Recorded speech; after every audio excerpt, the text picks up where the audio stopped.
Well, welcome to the World Curling Federation's Olympic qualification event, coming to you live from Füssen in Germany. This picturesque town in southern Bavaria is famous for all sorts of things, including its spectacular architecture and castles in the most amazing of settings. But it is all about the indoors this week and the quest for that final Olympic places, two of them. We're here at the BLZ Arena, still in round-robin mode, and we have our feature game as the women's draw. Third draw, and it's Japan against Norway.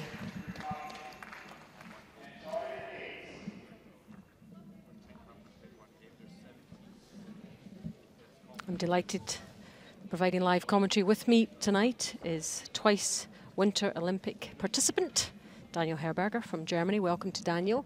We'll catch his thoughts on what lies ahead in this game against Japan, between Japan and Norway in a moment.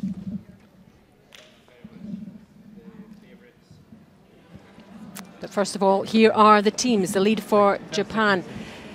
Michiko Tomobechi is the lead. The second, Kaho Onodera. At third, Yumiai Funayama. And the skip, Yumi Ogasawara.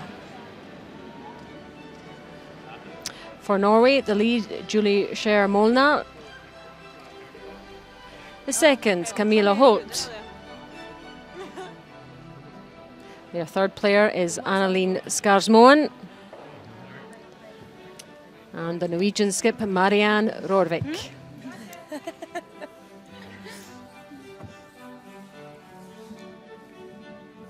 And here are the standings so far. China and Japan leading the way with one win, no defeats. Czech Republic, Germany and Latvia and Norway on one win. And Italy yet to get off the mark, 2 defeats.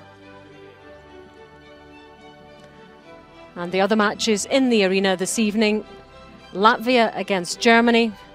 And on sheet C, it's China against the Czech Republic. Time to catch a word with Daniel. There's the stone colours, Japan the reds, Norway the yellows. And from what you've seen of these two so far, what are your thoughts, Daniel? I think Norway just are coming from the European Championships, and there they did not very well. They didn't play good. They lost, I think, 8 out of 9 games. So they lost their spot in the A group. So they have to be B group next year. So this is really, or definitely not good for preparing to come here to this event. But they won the last game, so maybe we'll see a good game. I don't know. I think Japan will be favorite in that game. I think they are a little bit better. They played good in the last game. They were not able to score good enough during the game because it was still close to the last end. But I would, if you ask me, I would think Japan is going to win that game. And can we expect a difference in styles between sort of European and Asian curling? Do you see a difference? I think the Asian countries most of the time play a little bit more offensive, so they like to have lots of rocks in play, maybe because they are going more often to Canada, practicing there, playing tournaments. And they have a Canadian coach. There's the lead, Michiko Tomobechi, 33 years old, 14 years a curler. So pretty experienced. From Sapporo Curling Club.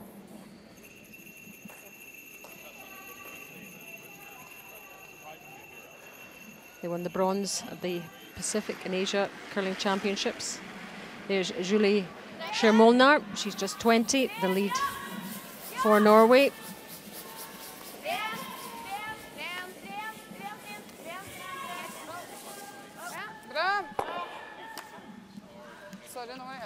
So the game starts quite defensive.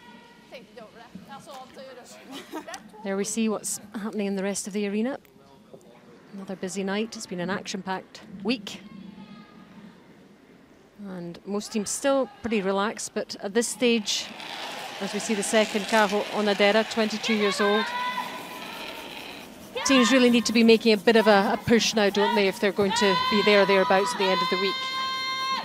it's always difficult, and you need the points because it's only 2 teams out of 7 are reaching that wonderful goal, what everybody wants to be. I think every curler is dreaming about taking part at the Olympic Games. So the question is it more about being here to win, or can you lose more? So it depends on from which country you're from, maybe. Yeah, because there are expectations of certain countries, that's for sure. Camilla Holt for Norway. They say that the women's draw in particular is pretty open, apart from China. Would you agree with that? Yes, I think China is the best team here, being world champion in 2009, and still more or less the same team. So it's really surprising that they are not already qualified. Might feel a little bit of pressure this week, though, and that definitely affects things happening out on the ice.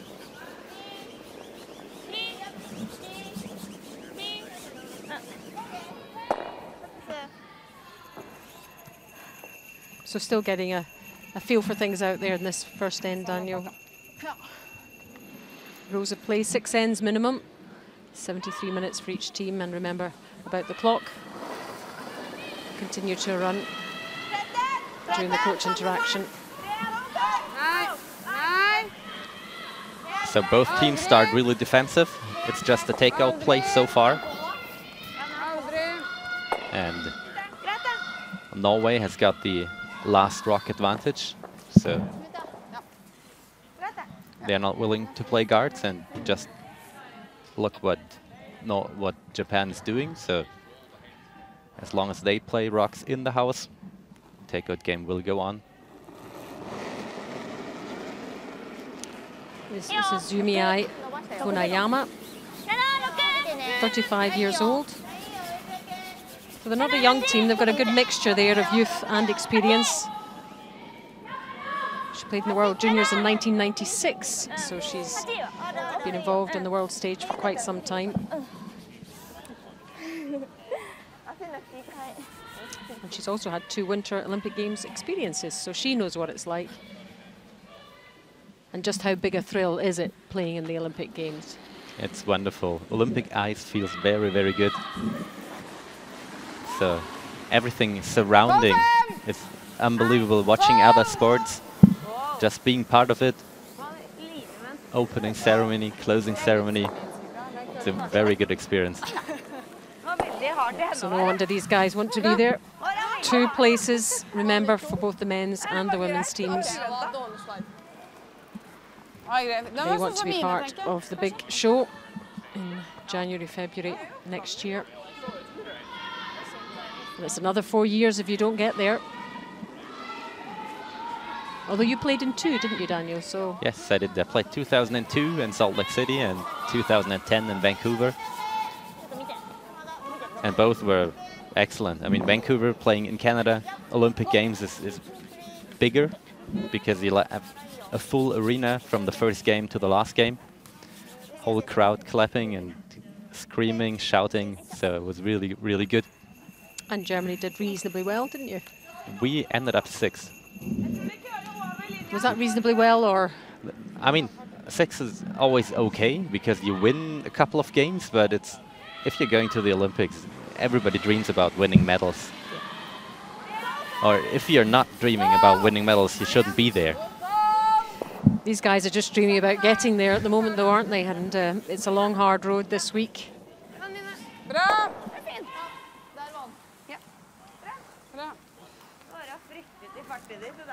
And you don't want to look back and think, I didn't give that my best shot.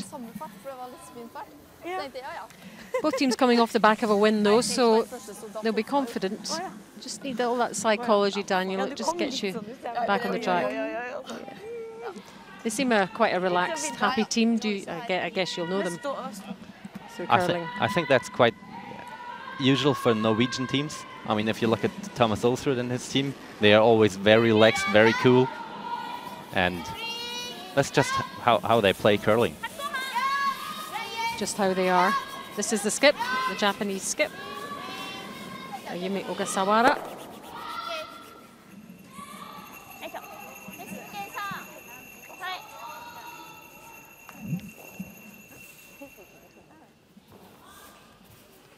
So at the moment we see a lot of good shots, not difficult ones, but they are all played 100%, so that makes it a little bit boring. It would be more interesting if somebody misses, but they're good enough to play those hit and stays all the time.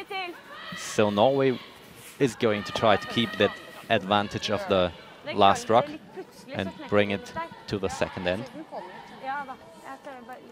Yeah, so we expect this one to be all clear. And it's the Norwegian skip, Marianne Rodvik, 30 years old. Started curling when she was 9.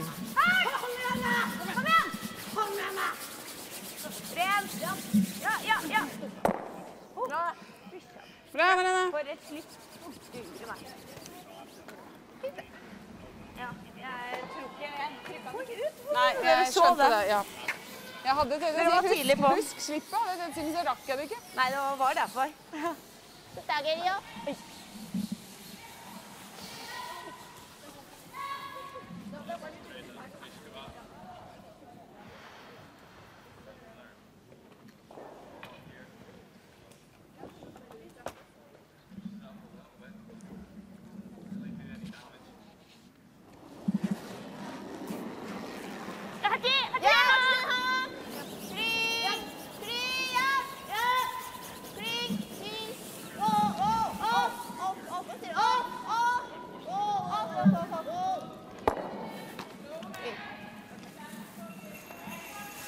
Rolling out, so I would say we'll see a takeout.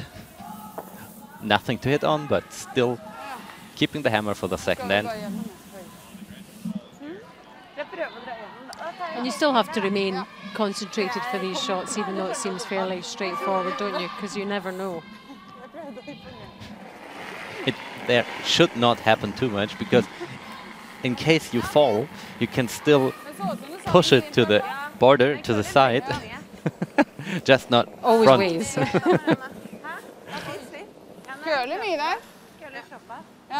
Yeah, I think even I could manage that. So there we go. No scores on the doors after one end. It's still Japan 0, Norway 0, and Norway keep the hammer.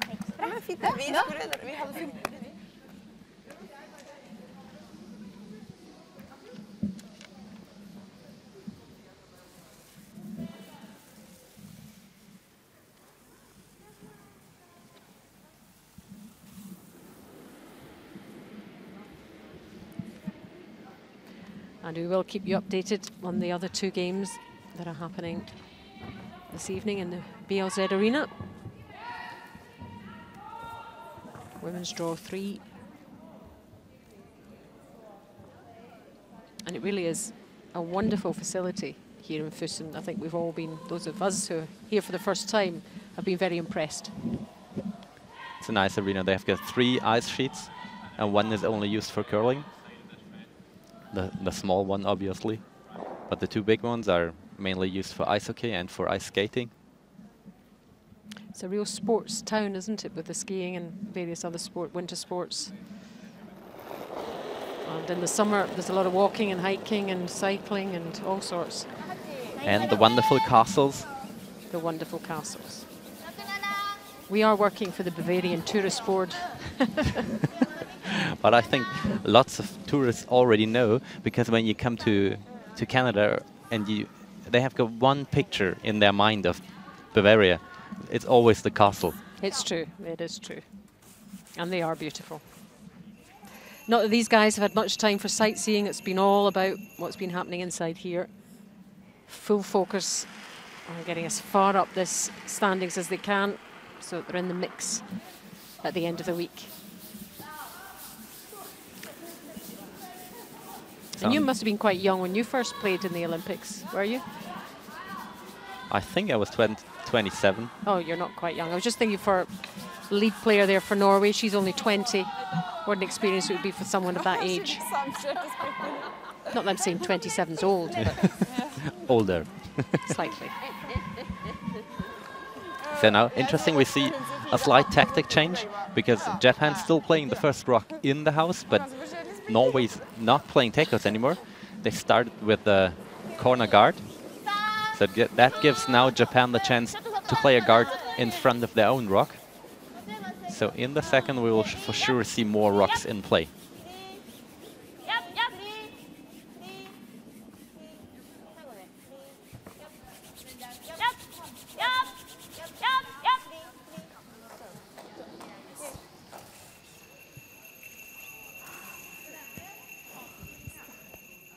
And that's a decent position if you're Japanese.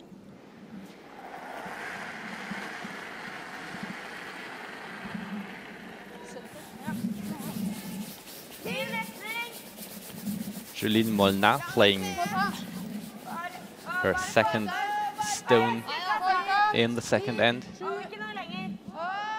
A corner freeze.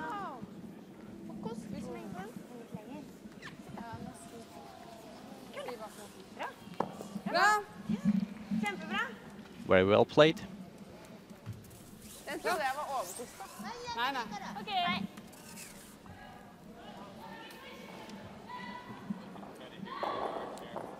And they had very good percentages in the last game, the Norwegians.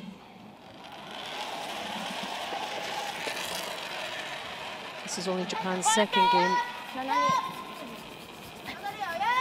but they played well too.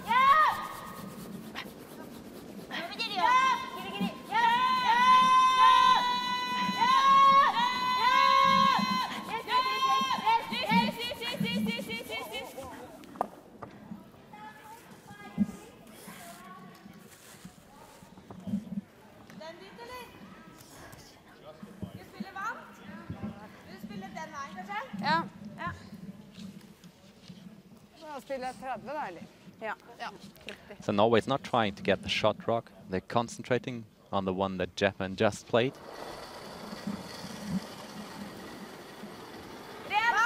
Camilla Holt playing an out-turn takeout.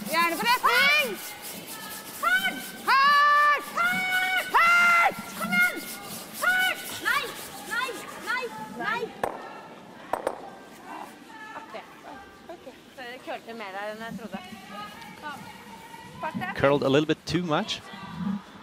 So they actually got the shot rock, but that was not the aim.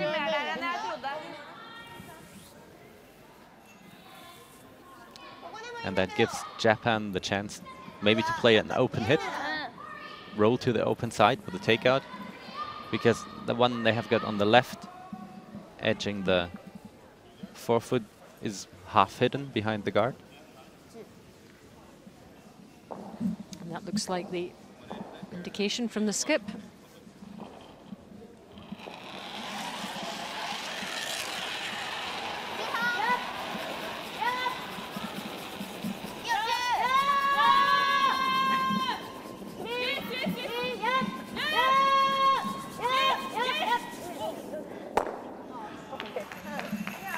Sailing very close to that guard, but it made it past.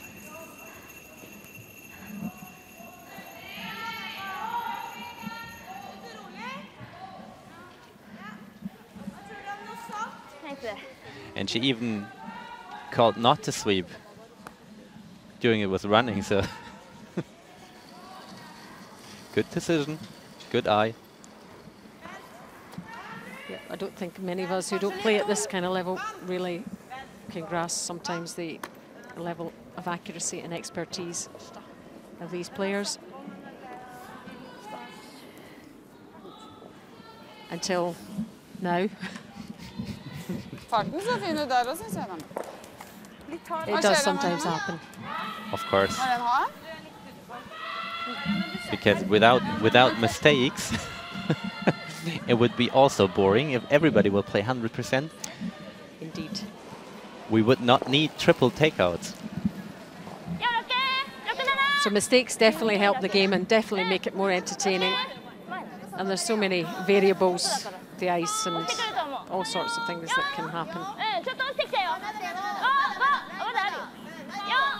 Advantage Japan though. They're lying 2 times shot already, having the chance to play another guard, protect the rocks that are in the house. That was a little bit too far. It should not be in the rings, I guess. Just makes it a little more gettable. Yeah. And as I speak perfectly Norwegian, I understood that they want to play a double takeout. That should be a little bit faster. Clearly multilingual. That sounded quite German, actually. So. Even I thought that, which was interesting. So here we go.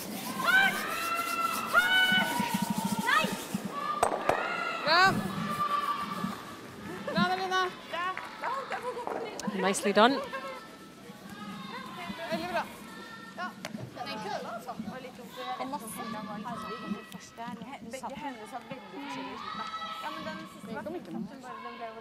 Perfect angle. First one and then the second one, and both are out of the house. Was there any way she could have got the third there? Third So red stone?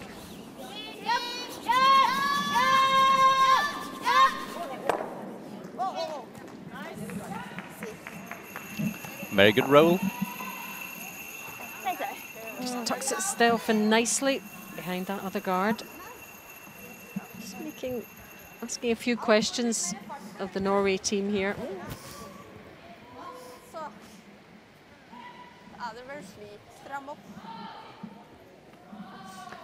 So Norway definitely needs a double now to get the guard and at least one of the two rocks in the house. This is Annalene Skarsmoen again with her second stone.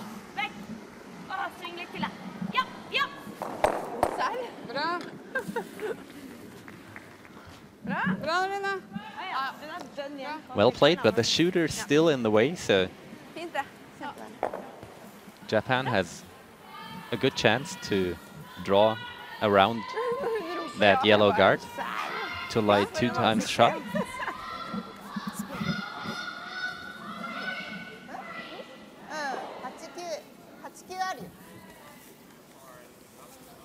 And that's exactly the position where it should be.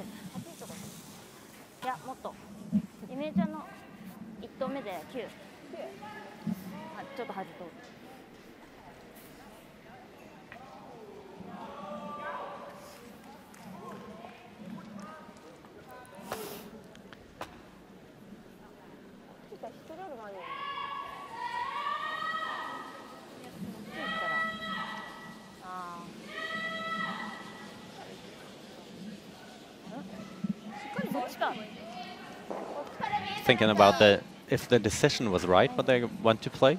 I think it is the right decision, but...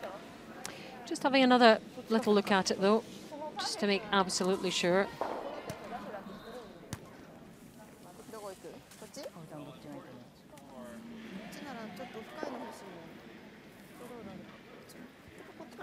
What are her other options? The option is to go to the side, because what is the opponent doing with the next rock? Because if she plays around that one, Norway's for sure trying to play the race takeout on their own one, and if you play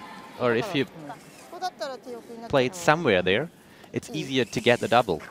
If you play it to the outside, Norway has to think about what they're going to do. Are they trying to play the race, or are they coming around, yeah, it can playing give them a bit more of a dilemma, in other words. Yeah, because now for Norway it's sure what they have to play.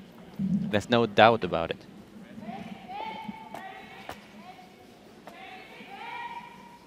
You almost want to force them to have no option, but that option.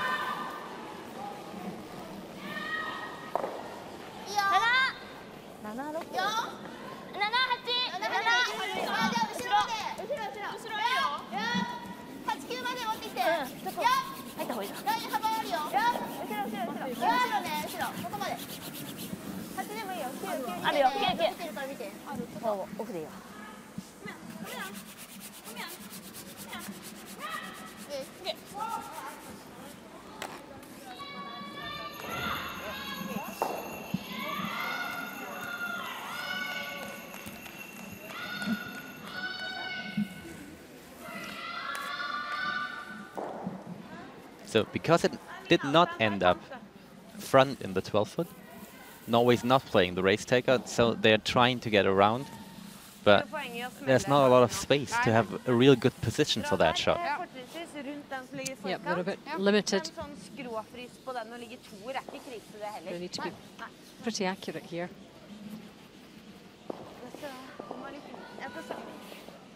So I would say this is a critical decision, because if you miss that shot, maybe you don't have one with your last.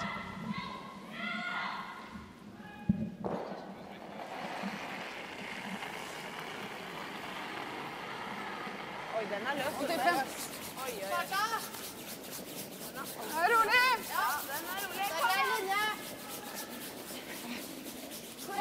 igjen! Kom igjen, det er bra jobba. Kom igjen! Gå fri der. Drar den dritlangt. Ja. Kom igjen da! Kom igjen da! Kom igjen! Kom igjen! Kom igjen! Good sweeping.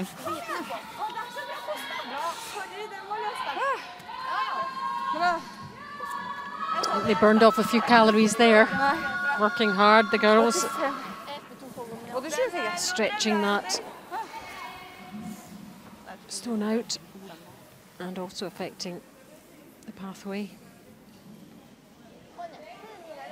So Japan is trying to get a second shot rock in the house. They're not guarding their rock. They're trying to lay 2 after that one. Is that the right decision? I would say it's a good decision. It's always a good decision when it works. That's true. And sometimes you can get lucky.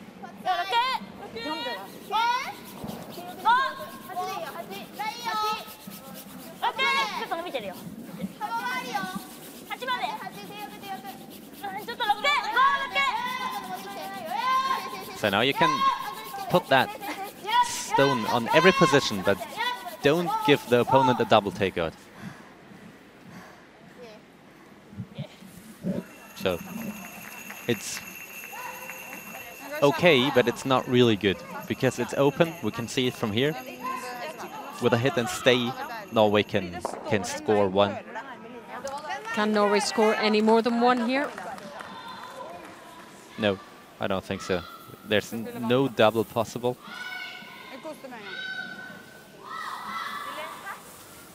So Japan have done the job quite well then.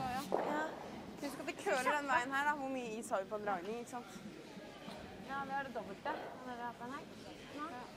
Kan godt ta litt til, så kan jeg spille litt roligere. Du bestemmer. Vi koster, vi. Det er fint. Du kan bare finne din sto så mye selv om du satt den. Ja, men det gjør jeg på min også. Det er derfor jeg er litt sånn redd for å ta mer da. Ja, fordi få med skulderen.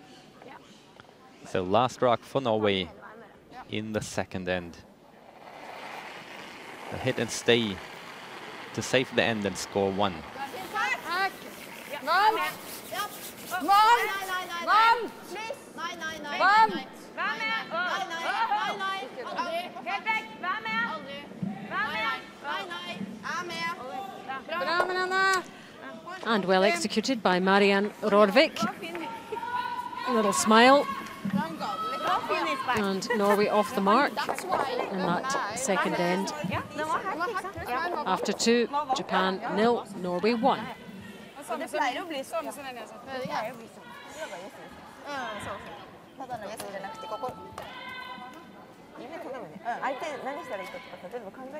And Japan won't be too unhappy about that, I don't think. Played that end well. And they've never been in trouble. It was a safe end for Japan.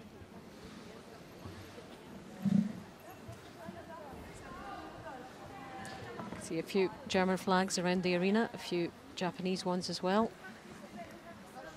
A bit of pressure on the German teams this week, Daniel. Yes, of course, because I think the men's, or not think, the men's always have been at the Olympic Games from the start. They've never failed to be never part of failed. it. I mean, the women's were missing in 2006 in Turin, but Andrea Schöpp is 2 times the world champion, so also pressure on her.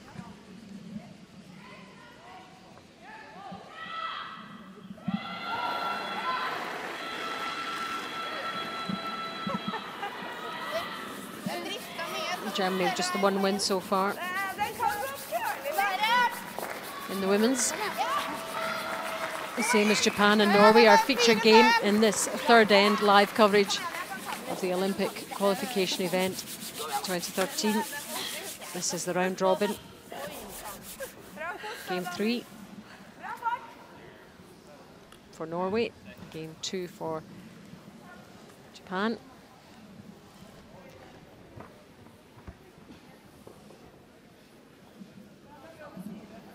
And now the tactics change. Norway hasn't got the right of the hammer in that third end, so they play the first rock in the house, while Japan is trying to play a corner guard.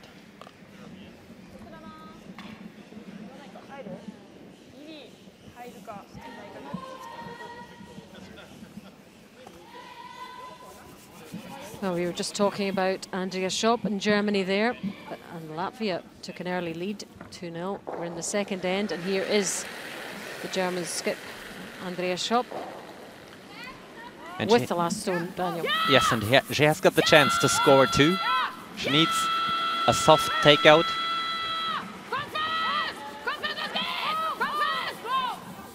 Coming close by the guard, and well done. So 2 for Germany, and after the second end, Latvia versus Germany 2-2. Good judgment there. Couldn't have been closer to that guard. But Germany right back in that. Back to our feature game, Japan against Norway. Norway 1-0 up after 2 ends, as you can see.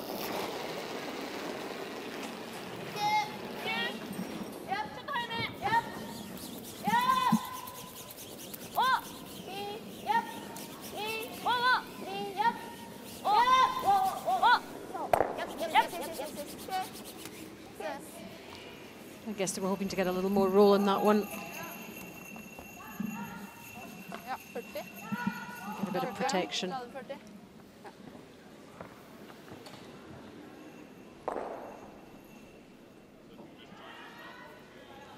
So Marianne Røvik also already played Olympic Games in 2006, together with Dodi Northby. Very famous in the world of curling.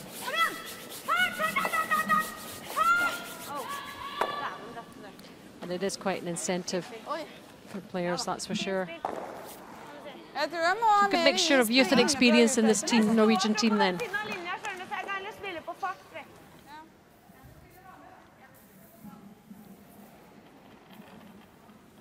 So Marianne Røvik played 24 times international, so that's really a lot.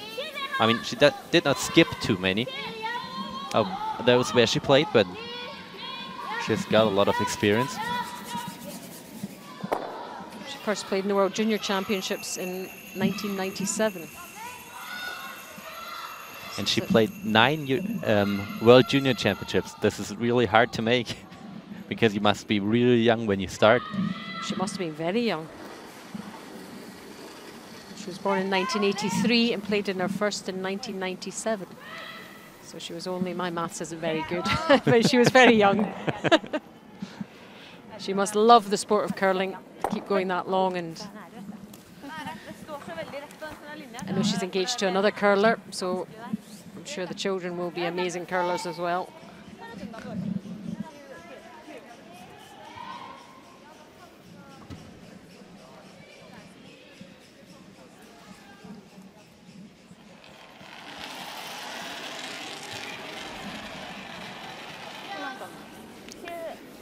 Japan's second, Kaho Onodera, playing an out-turn draw. Japan's lying already 1 time in the house. They've got last rock advantage in the third end, so they've got a good chance now to score 2 if they are able to set it up every time well based in the house. So actually perfectly like this, because the double is not possible for Norway. They can only try to play a hit and stay. Onodera, only 23. One of the youngest member of that team.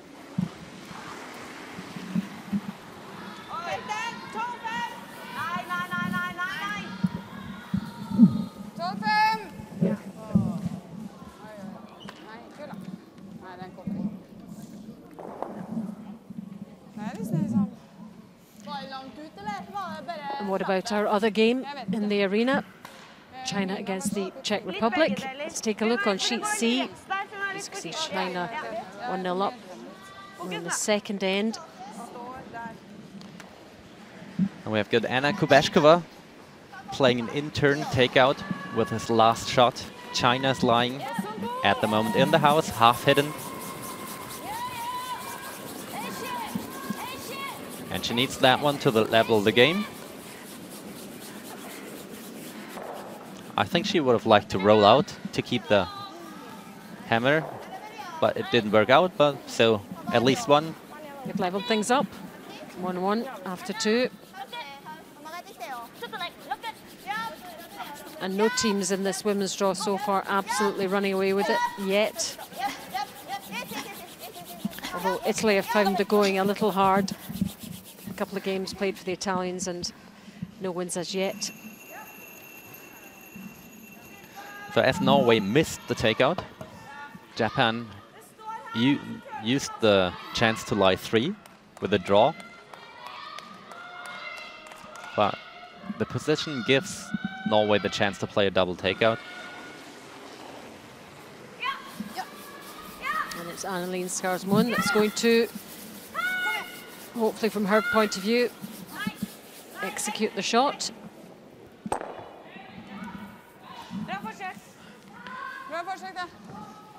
Curls too much at the end.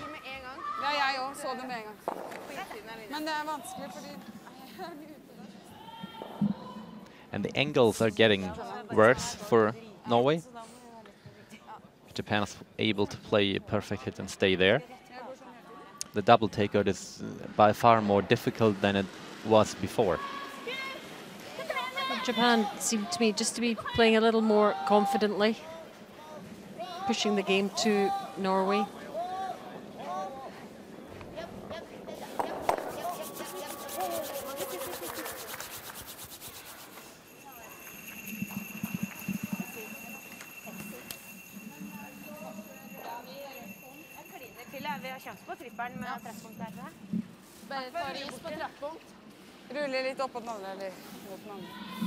So that one rolled a little bit too far to the side. So that gives Marianne Ruvik at least a small chance to play the double takeout. Maybe losing the shooter, but... Getting rid of the 2 reds is the main goal. Masse fart til, for de ligger 2 veldig tett der, nesten i frys. Nå skal jeg rulle over mot den andre siden.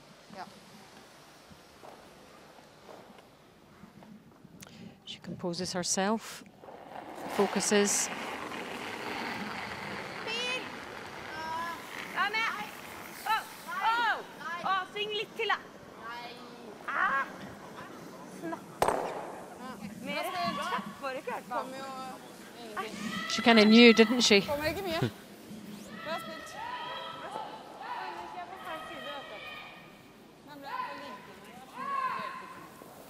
She gives a lot of rotation at the end when she releases that fast rocks.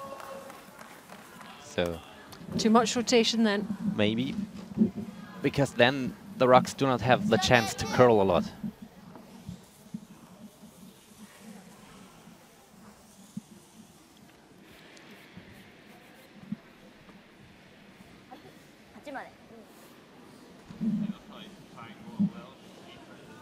It's always easy when you're up here.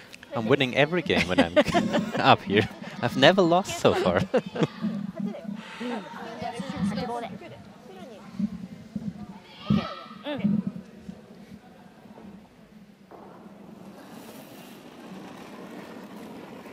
There you see the timer from the hog line, Daniel, and tell everyone what the purpose of that is. So we'll see hog-to-hog time when the clock is running, and it should be something about 14.5. Then it should be perfectly in the house.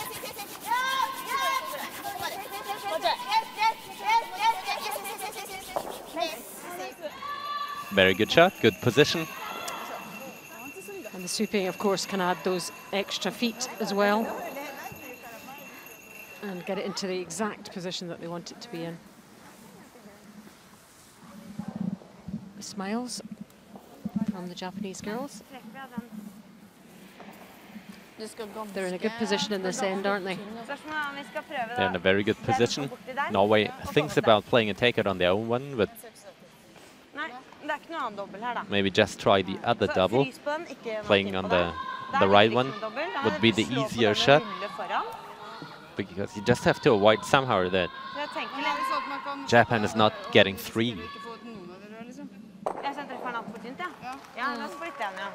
Damage limitation here. And if they play on their own one, I think they are never able to play the double. Because this is the rock maybe Niklas Edin could play very fast. So, power shot. Yeah.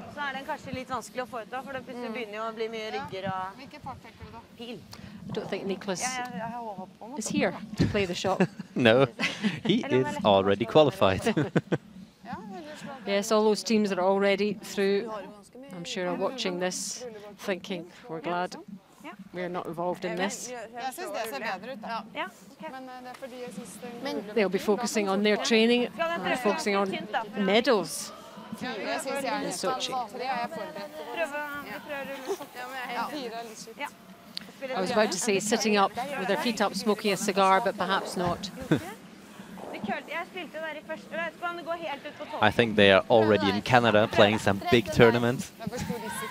Getting the training in, getting as fit as they possibly can.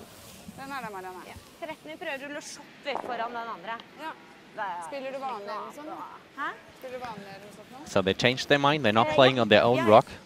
They're playing here to the left side. I think they thought about just playing a hit and roll to the inside. A double would have been, out of my opinion, a good rock, but maybe a bit too ambitious, too risky. I mean, you lose 3 maybe anyway, so.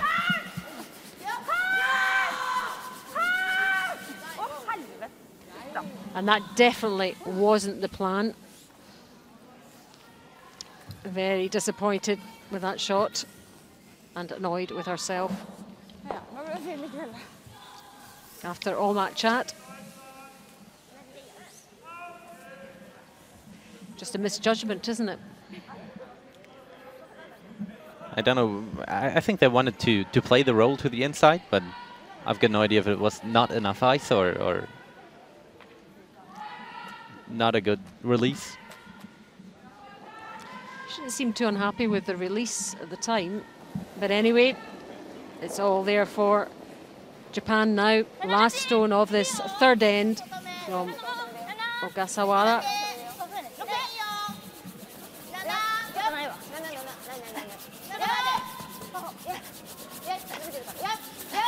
So she's able to play exactly the same draw again that she played before, what gives a curler always a lot of self-confidence.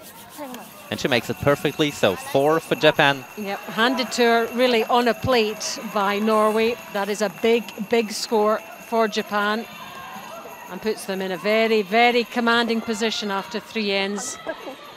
Japan 4, Norway 1. And no wonder they're delighted. And they didn't have to do a lot. I mean, the only easy shots. Just make your easy shots. Make them safe. Bring your draws in the house. Do the basics well.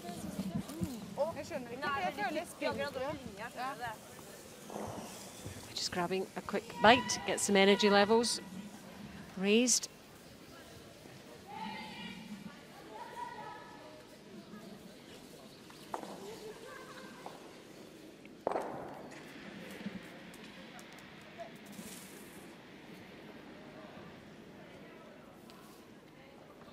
So have you played any events in this arena over the years?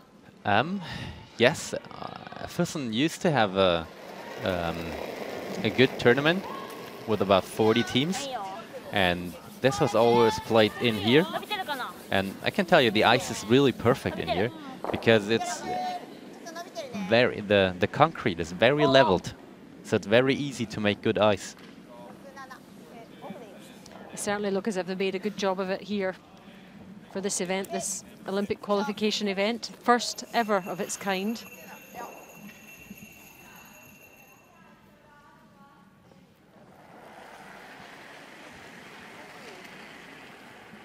And two of these teams will go away from here with very good memories because they will have qualified for the Olympics. But anyway, back to our featured game, Japan-Norway. And Norway need to get themselves back on track, don't they? They definitely. So they start with corner guards. That's what they have to do now. Trying to play offensive. While Japan is trying to play the opposite style of game. They are trying to keep the house clean. Play their own rocks in the house. Chico Tomobechi, 73%.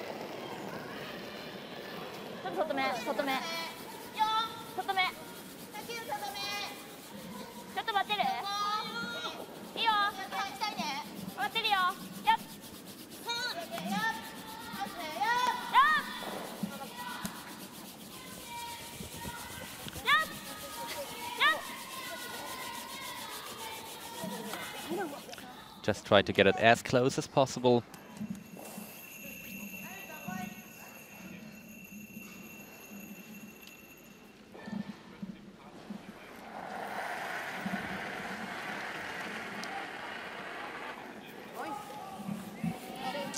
Julie Schermolna, she's 74%.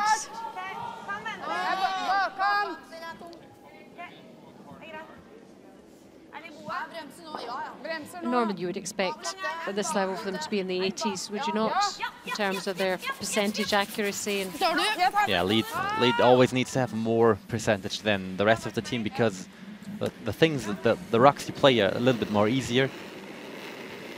So sheet C, China against the Czech Republic. China the favourites here, 1-1 after the first two. We're in the third, and it's the Chinese skip Bingyu Wang with the last stone.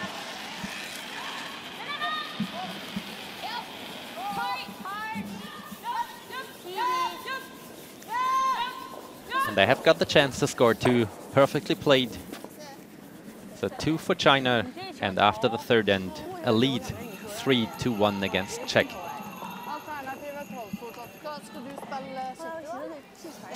And on your right of the screen, our featured game, Japan against Norway. Big hit for Norway to take in that third end, losing 4.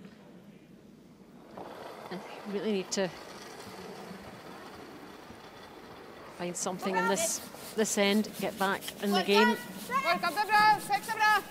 Vi må opp litt for å få køll. Må vekk litt for å få vekk. 6, 5. Ja. Bremse, må ta den snart. Nei, vi må ikke det. Vi skal ligge åpen. Jeg må køle. 5. Nei, vi skal ligge åpen. 5. Må køle. Ja. Nå bøtter den. Kom igjen. Ja. Litt til. Bra. Men igjen litt mindre is. Ja. Bra. Ikke så himla lett. Hun var på vei. Hun måtte køle litt til. Ja, begge.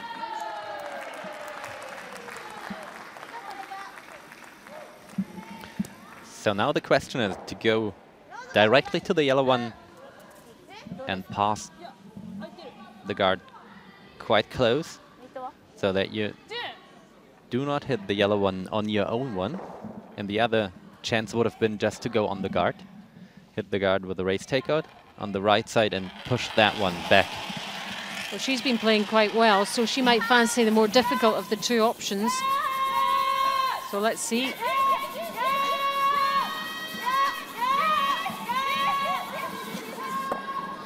And she catches the guard.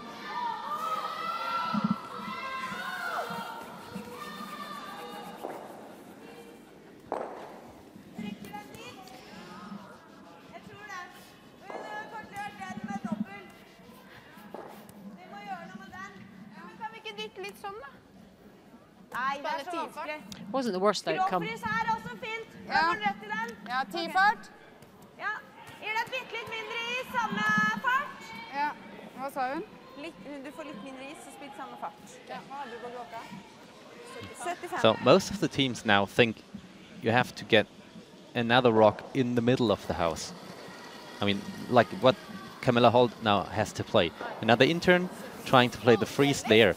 But I would think now it would have been the right chance to go to the outside. Just play one more rock inside. Because you need to score 2 in that end. You don't need to score 3 or 4. Just have to get back into the game. Yep. And So why don't the teams do that? Because they always think now it's their chance. They have to get back into the game big.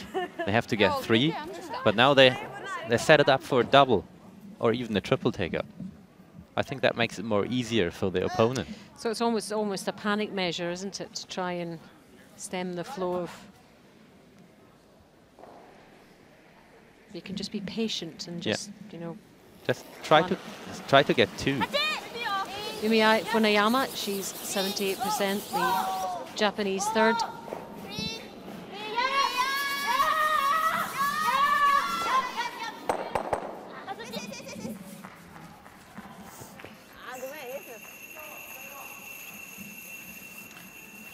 So Norway still has got 2 rocks in play.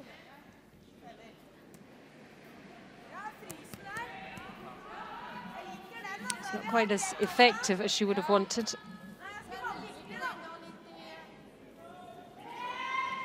Only one yellow disappears.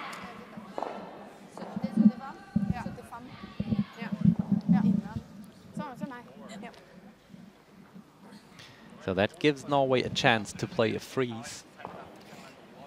And that's up to Annalene Skarsmo.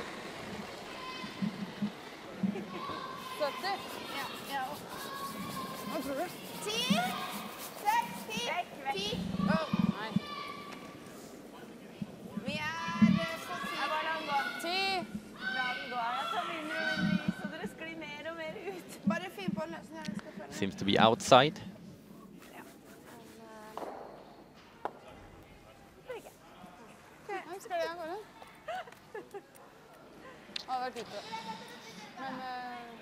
Just not quite working out for Norway at the moment. Just a bit off the pace.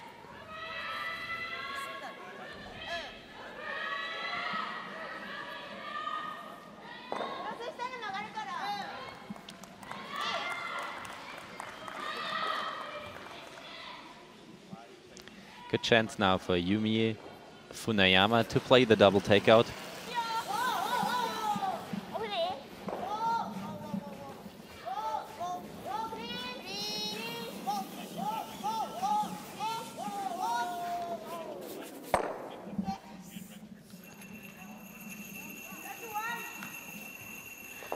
Not the double, but still, Japan lies 2 times better in the house than the best one of Norway at the moment.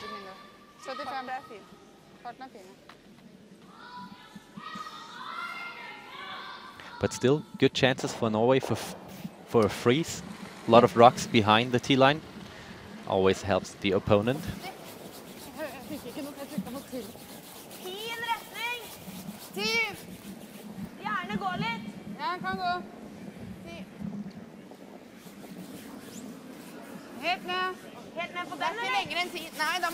And the weight looks nice.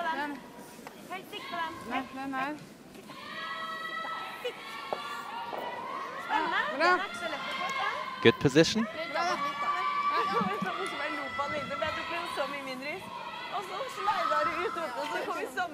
Because that one is not easy to get through. So Japan decides to play just the freeze.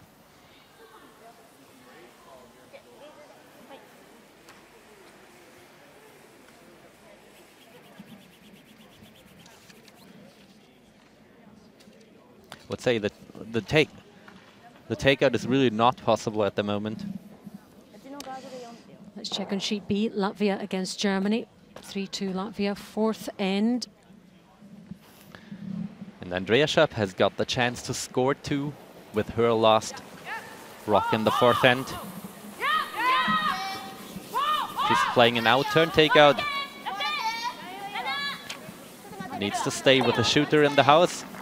Perfectly played, 2 for Germany. And after the 4th end, we've got Germany 4 and Latvia 3.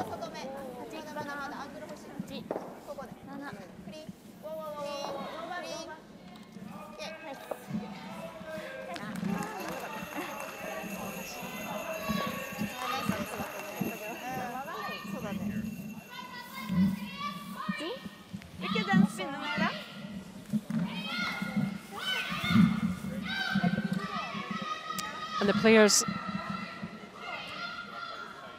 playing their T-shirts down there, but the arena is quite chilly, Daniel, so we've just had a lovely hot cup of tea brought to us, which is very nice.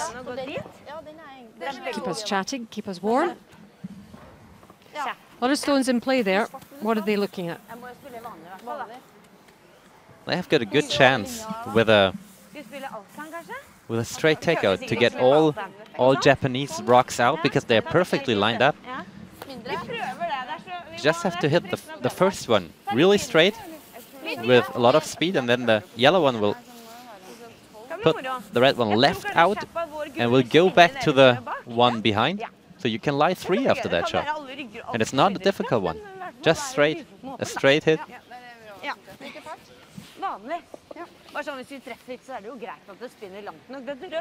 What you're saying is it shouldn't be difficult for players of this level. It's always more difficult to hit in a certain angle for a shot like this. But if you just have to hit it straight, Keep it as straight as possible. This is what you always do. You always play hit and stays all the time. Even when you don't want to, you play hit and stays. So let's see if she can pull it off. Norway could do with this coming off, to be honest. So here it goes.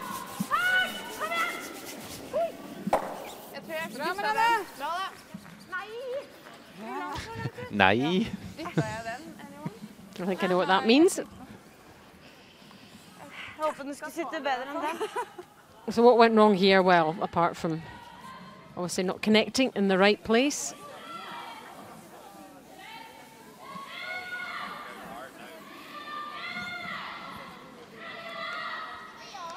But I think Japan still has to be careful, but because there are a lot of Norwegian rocks in the house. So they have to put that one to a better spot than they did before. Here's Ayumi Ogasawara. Japanese skip.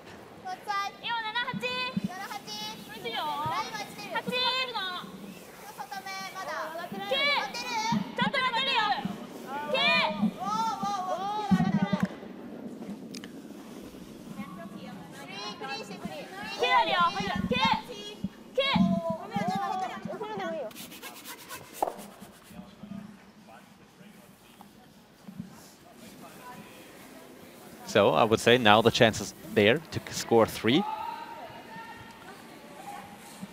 Double takeout. So how things can turn. Again, it looks straightforward enough.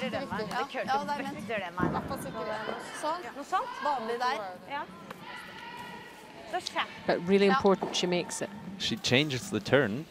What I don't think is a good idea because she played the out turn just before.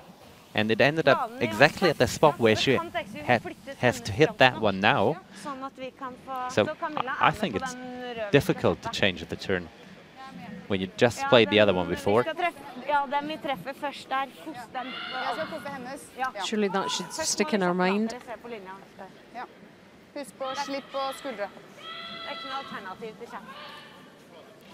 So very good chance for Norway to score 3.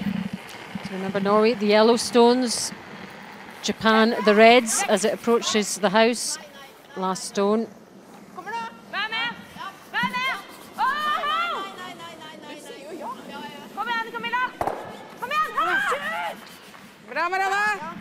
And it worked out for them. Perfectly played. Norway are back in this game. Really good end for them.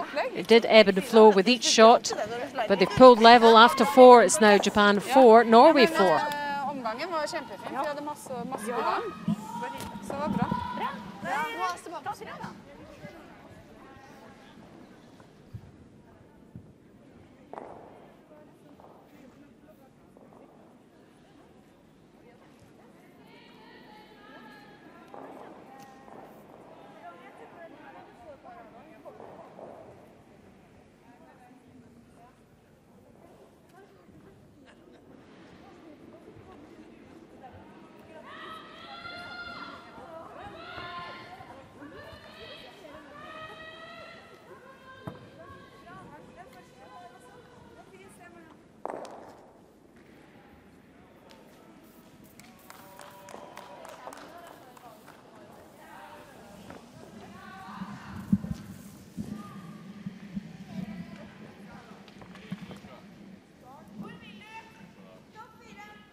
Ja, jeg tror det glatt der nå. Ja.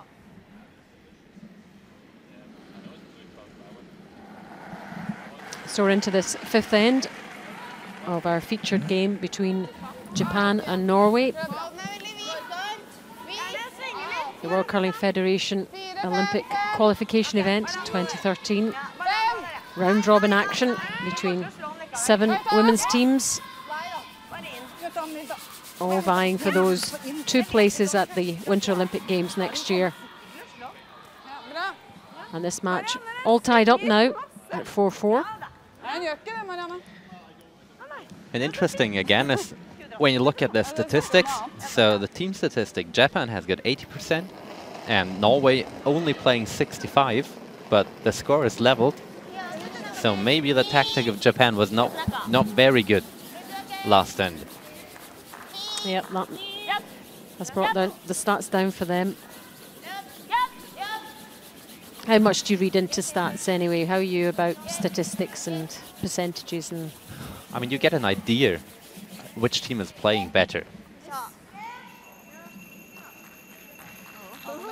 Here we go with this last stone for the double Daniel, and makes up for the previous one for sure.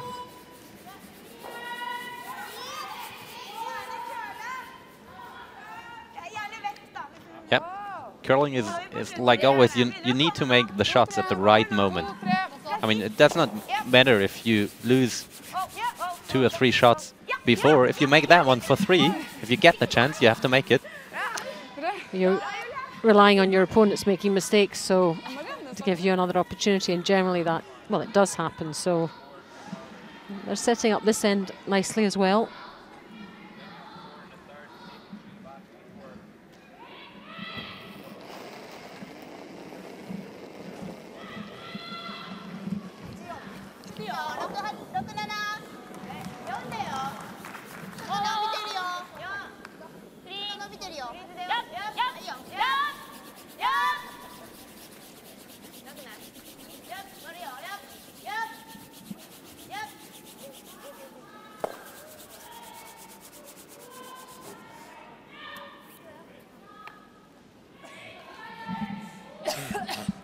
Reise den, ja. Kan fjerne garden. Ja. Kanskje det. Hvorfor ikke? Ja. Jeg er litt enig i det. Jeg tror det køler litt utover. Ja.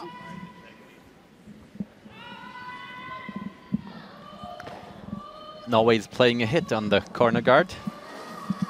I think I would not do that. Because at the moment, Norway is lying 2 times short rock in the house. They would have the chance to play a guard to protect theirs. Because I think I would play that one if I would be 2 up, but not with a 4-4 on the scoreboard.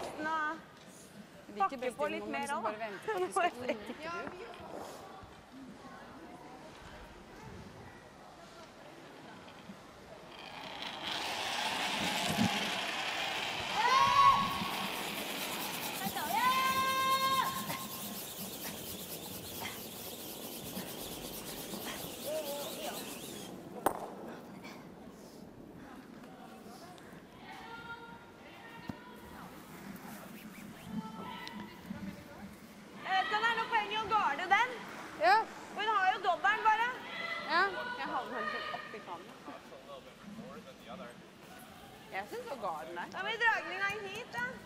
Nei. Heller gard da. 3, da. Ja. 2,5, 3. Ja. Hva skal jeg spille da? After thinking about different options, now they decide to play the guard. So would you play the guard? Yes, I would, definitely. Just checking. This is Camilla Holt. It's another very, very experienced Norwegian player. Her sports hero is Dordi Nordby.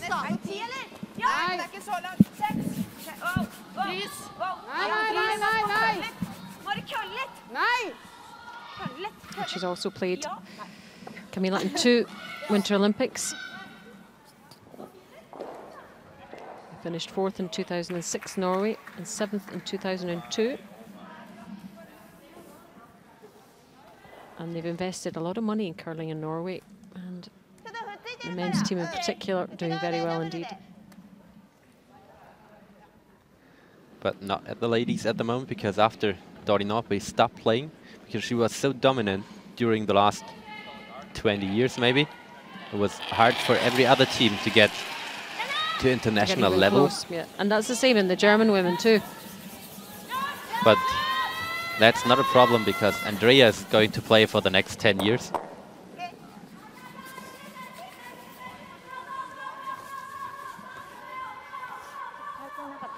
On sheet C, we have China against the Czech Republic. The Chinese girls 3-1 up.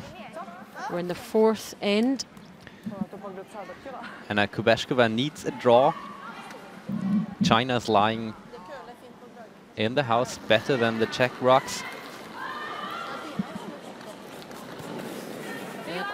Czech Republic don't want to go any further behind, really. So important stone.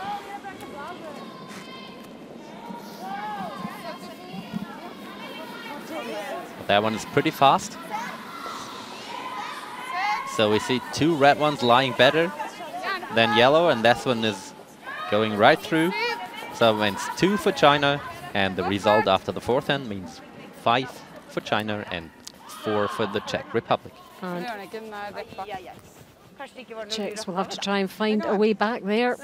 Still enough ends to do that, but against the Chinese, that will be a tall order. We're 4-4 in our featured game between Japan and Norway. Live commentary from me, Alison Walker, and Tanja Herberger.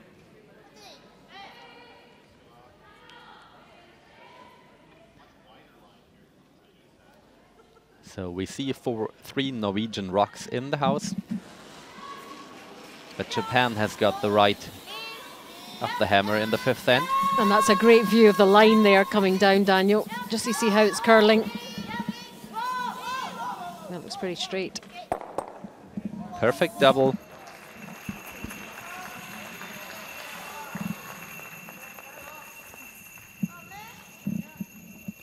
Played by Yumi Funayama. Ja, det står foran linja, ikke sant? Ja, kan godt spille andre vei, egentlig. Ok, vanlig. Føler litt mer vanlig her. 12-5. Ja, 12-5. A reminder that these teams are here because of their participation in the 2012 and 2013 World Championships, and where they finished and not getting enough points on the table. And that means they're here to try and qualify for the Olympic Games. Fy fader, hvor mye mindre den kølte enn de der japanerne sine. Greit da. Bra forsøk. Det er liksom... Jeg trodde det kølte litt mer der. De andre har kølt en stein mer enn det. Kan si sånn. Like Germany finished just outside on 8 points. Korea qualified on 9, so Germany just missed out. Japan were 10th, so they weren't too far away. And for Germany, it was just the last game of the World Championships 2013. I remember, sore one. Playing against Italy. It was a close game. Yeah, the nerves definitely got to them on that occasion. But they know they have the quality to progress, the German girls, if they get it right this week.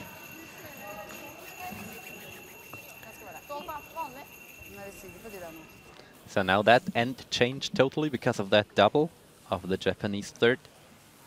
We see now, instead of 3 Norwegian rocks in play, we've got 2 red ones, 2 Japanese. They've got a really good chance to score 2 and get back the lead. And always nice to have that advantage going into the half-time break. So we all watch on to see what Marianne Rorvik can produce.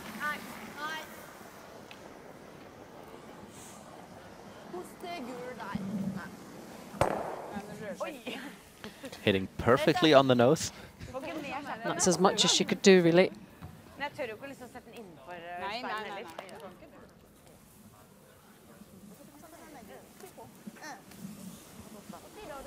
Now the aim for Japan would be to hit that one and roll a little bit to the outside to get a little bit more distance between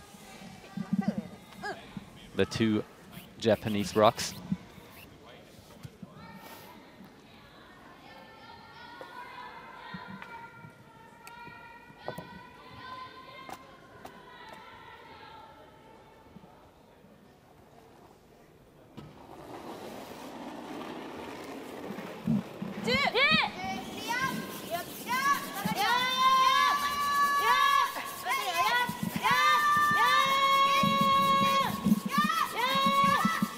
Strong sweeping to keep the line straight.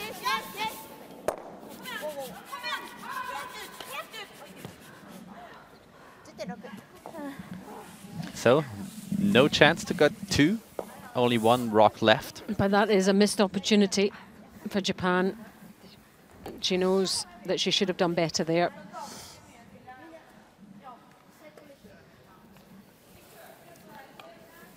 Because if you roll out to the other side of the house, then you try to get more distance than you played. Not a bad shot, but like this, if you roll to that side and even roll out of the house, you must have missed the broom about at least half a rock.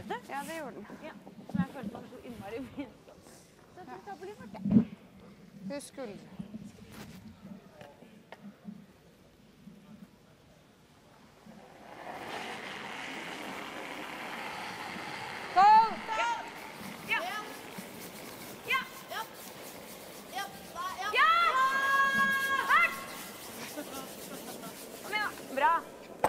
Bra, Marianne. Det ligger en sånn liten, jeg tror den er langt nok unna den baki der. Vi tar lagmøte her nede nå, for det er tullete at vi skal gå opp der nede. Ja.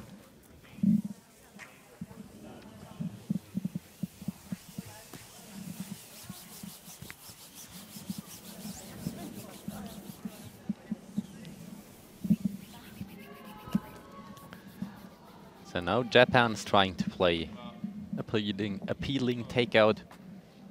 Hit the yellow one and roll with the shooter out of the rings. The last stone of this 5th end from the Japanese skip, Okasawara.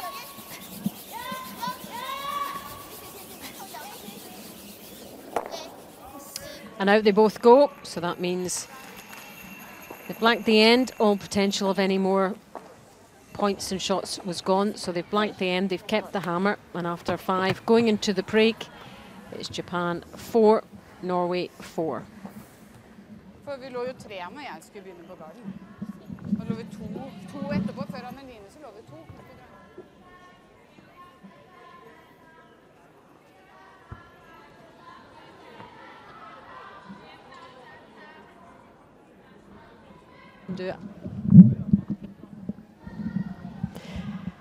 There they are, there's the numbers, all adding up to 4-4. Here we go.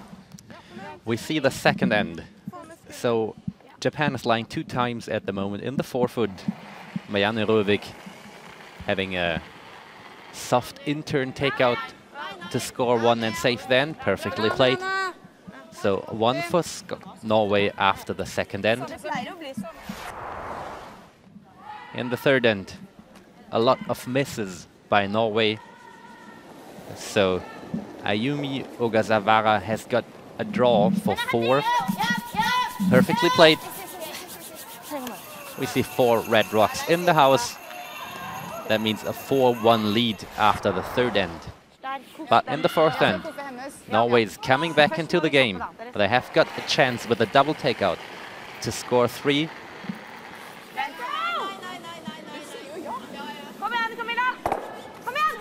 Perfect shot. 3 yellow ones, better than the best red one. And the score is leveled. 4-4 after the 4th end.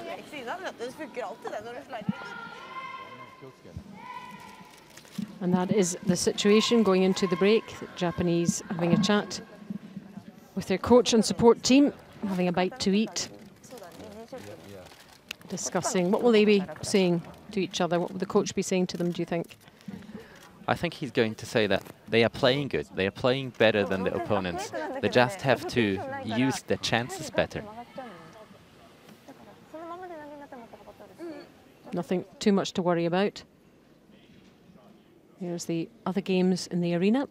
Currently, Latvia 5, Germany 4, 6th end, and 5th end, China 5, Czech Republic 1.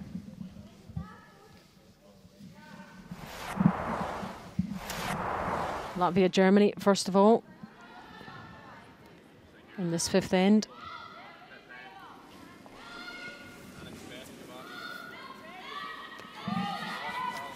That's the Latvian skip, Iveta Staza Sasuni.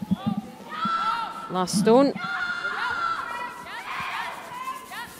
And she can score 2 with an open hit. Perfectly played. 2 red ones at the end. And that means the lead after 5 ends, 5 to 4. 4, yep. So close game there. Close game in our featured matchup between Japan and Norway, and it's ebbed and flowed both ways. You fancied Japan at the start. Do you still fancy Japan to get through this one?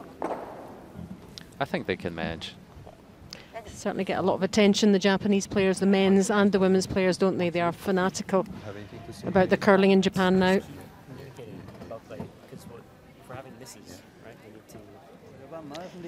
A bit quieter over there with the Norwegian team and their coach, Sig Højberg. There he is. Another very experienced player. You must know him. Yes, of course I do. What will he be saying? But meanwhile, I used to play against his son already. And she's really enjoying whatever that is. What is that? Is that a chocolate bar?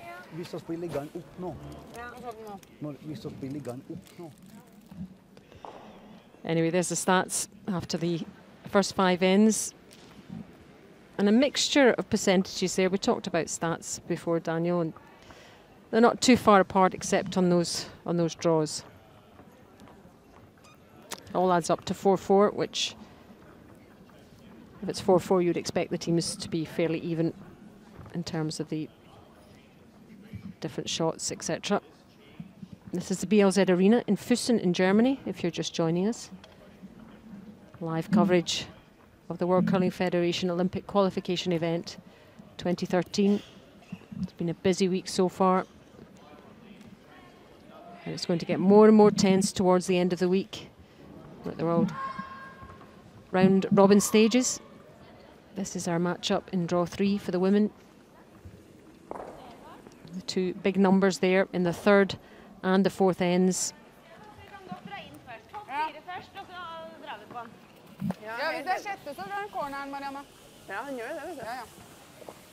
So she had that power bar. So the energy levels, the adrenaline will be flowing now. Back to business. Certainly look a very relaxed team.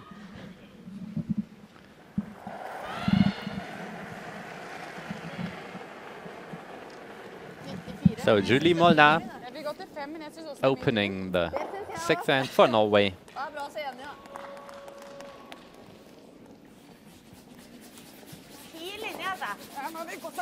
They're playing that one in the rings. Front forefoot would be perfect.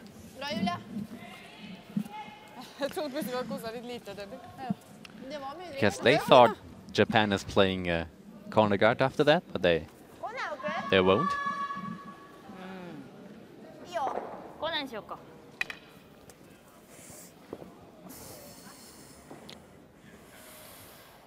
Well, Japan have decided on their stone placement with their first stone before the other opponent has played theirs, or will they base it on the opponents and where they do it? But it's very surprising that Norway is playing in the ring, so I could have an idea before what I want to play. I think she wanted to play, Skip wanted to play the takeout, but the team decided no, we play the corner guard, that's the better call. So you listen to the team, did you always get the skip to listen to you? It depends on with whom you're playing. I mean, the skip should have the last word, what tactic is the right at that point of view, but it's always better if the whole team has got a philosophy. Yeah, and they all agree. Yeah, and they all know what they are playing. And they should already know before the skip Says, yep. takes the decision. So, And it makes the skips decisions easier. for example, the Norwegians, Thomas Olsrud and Tarjei Nergård, they have got a perfectly game plan. They always know what they want to do.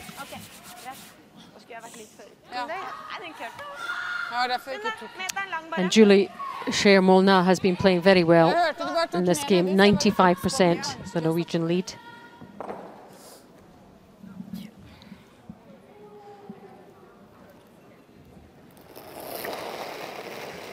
Domabeci's reckoned to be 75%.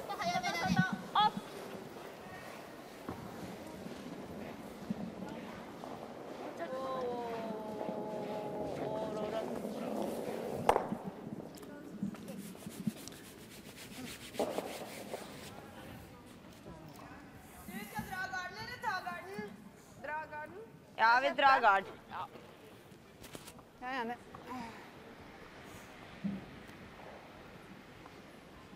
90. Ja, 95. And Camilla, probably the weakest link in the Norwegian team at the moment, just 68%. Jeg prøvde å bremse.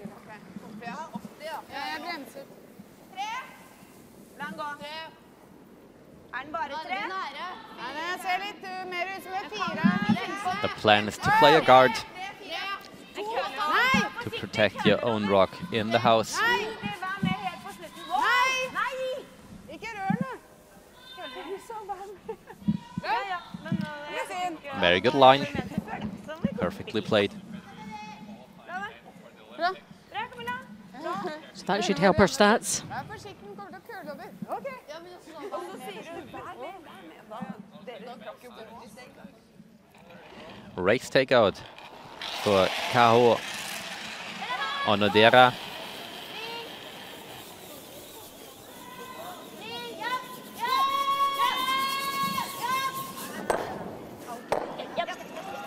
Perfect.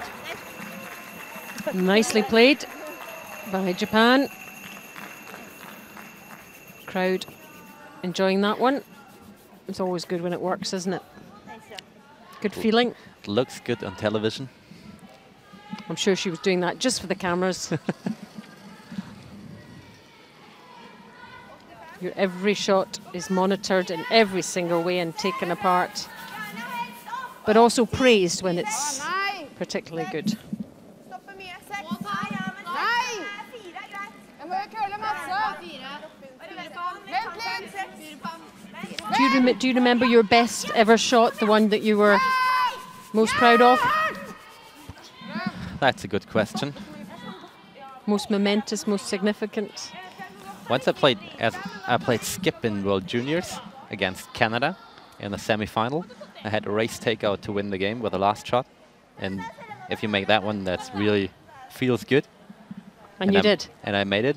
It was the guard was from Canada, and the one in the house was from Canada. So I hit it half in the house to get both out. It worked out perfectly. I have to admit, it was not against losing because I was one up. If I don't make it, I go to the extra end, but making it is a good feeling. Yep, still a pressure shot. And especially against a Canadian team in Canada. No, it was in Scotland. Ah. Perth, 1995. Den skal være der. Det kom akkurat likt som ellers. 80 på meg også, eller? Ja, 75-80. Ja, 80. Hvis det var det jeg hadde. Det var det du hadde. Ja. Norway playing more aggressive, more offensive. They are ignoring the Japanese rock lying behind the corner guard and trying to go around the center guard. Annelien Skasmoen with an in-turn draw. I'm not sure they would have done that in the early part of this game, but they're being a lot more offensive now, more positive. See it swinging now, though. Bra. Fin fart. Well played. Good position. Maybe just a bit A bit far over. You can see the line. They could try to get it from the outside, but I think they're trying the race takeout again. Yumi Funayama.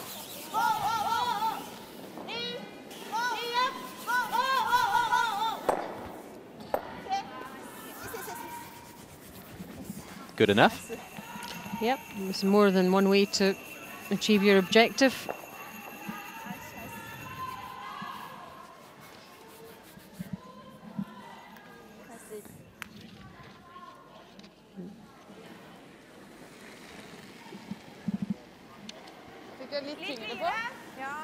Norway getting the second chance for that draw around the center guard.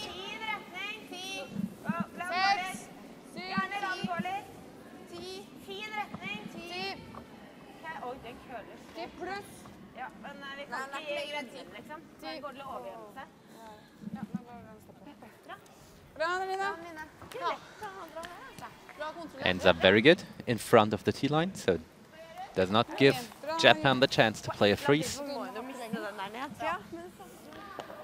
Same shot again for Yumi Funayama.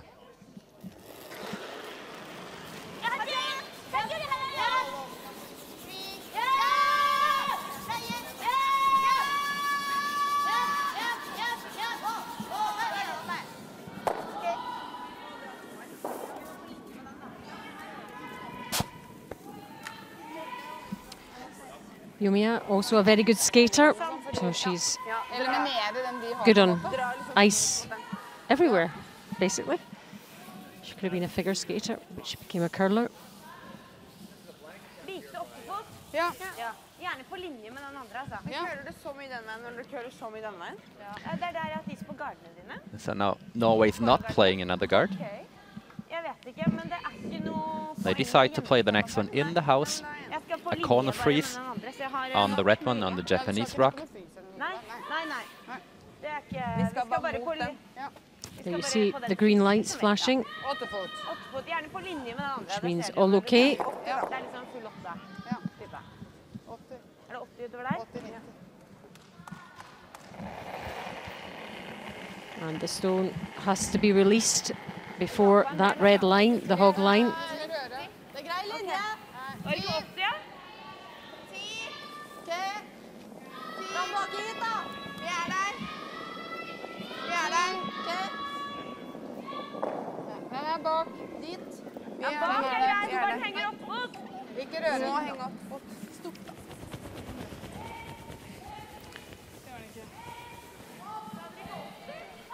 So it was a good tactical decision, but it was not played very good. So I think red one is lying second. And now Japan has a good chance to score 2.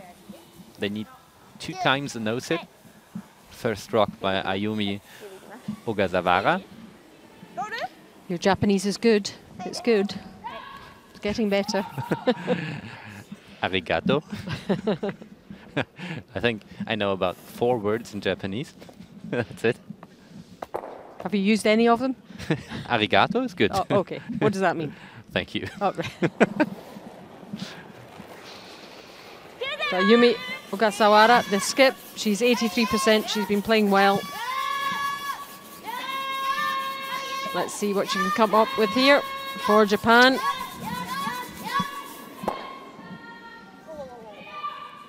And Japan's still lying 2.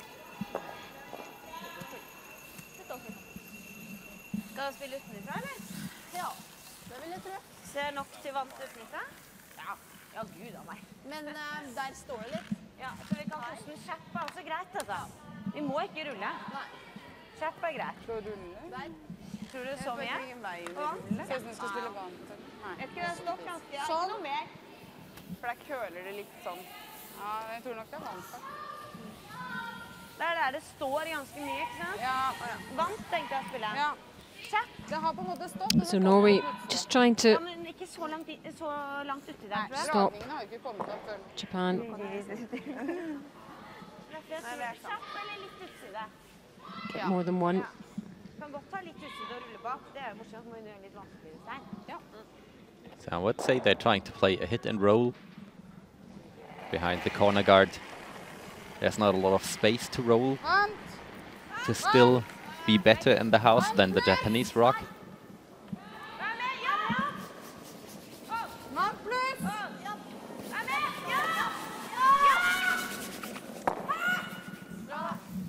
Didn't really roll at all, did it? No, they could sweep a little bit earlier. Jeg hadde tro på at den skulle komme. Tror. So now again a chance for Japan to score 2. Ogasawara with an in-turn draw, in-turn takeout.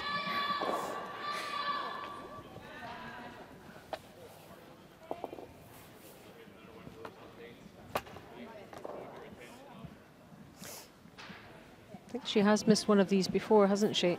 Yes, she has. So let's see what happens in the last stone of this 6th end. Japan hoping to secure 2 points, 2 red stones here.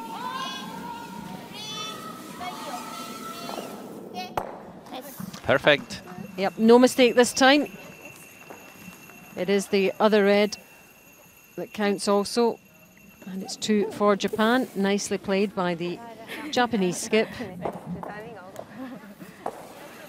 And that means that they take the lead again in this game. After 6 ends, it's Japan 6, Norway 4.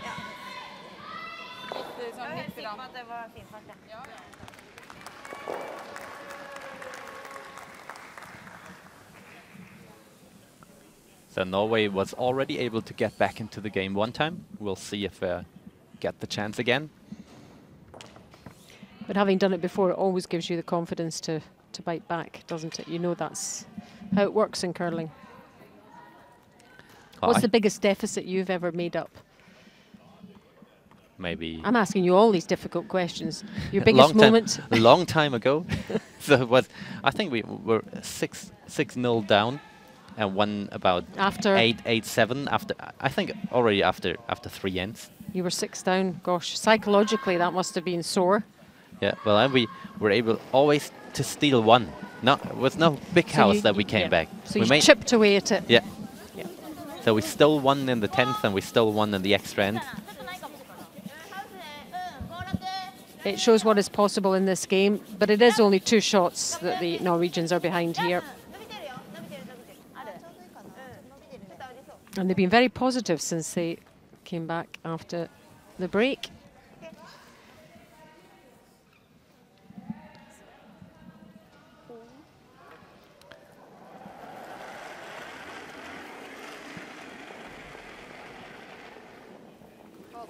Jeg hadde 4-15. Ja, jeg er 4. 2!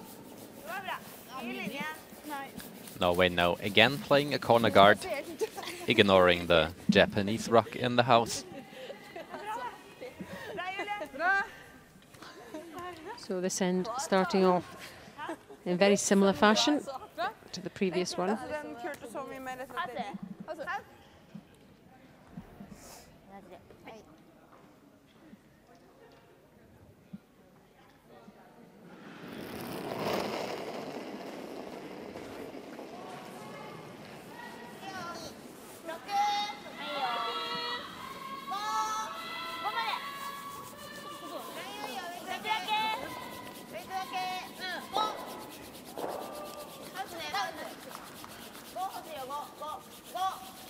Now get that one front 8-foot, front 12-foot, perfect shot.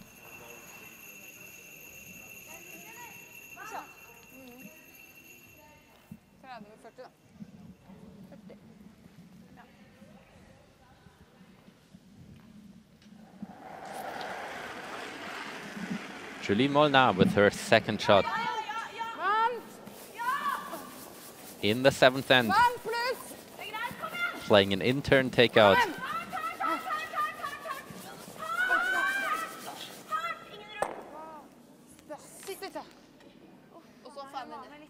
just strolling out of the house. Synd. And now giving Japan the chance to get rid of the corner guard. The first rock of the second, and Japan is allowed to play takeouts on the guards.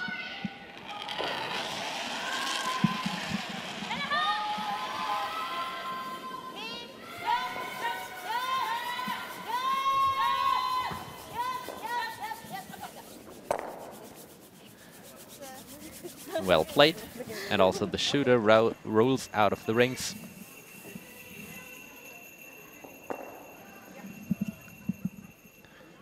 Japan trying to keep the game as simple as possible. Well, they've got that edge with the lead. Just do the basics well. Bare fart. Norway really have to make all the running here. Det ser ut som 3-4 herfra. Nei, ikke godt da. 3. 2-3. Nei, det ser ut som 3-4. 3. Anne-Lina. 3. Fitness, fitness. Bra, Camilla.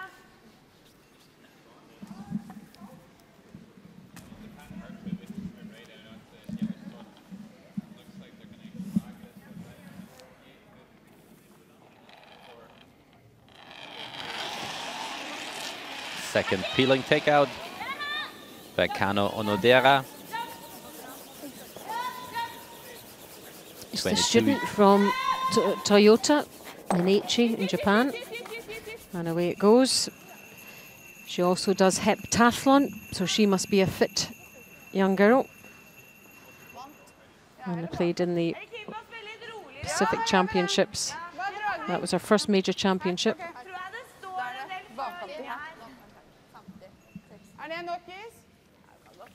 The youngest member of the Japanese team. And he's one of the older girls in the Norwegian team.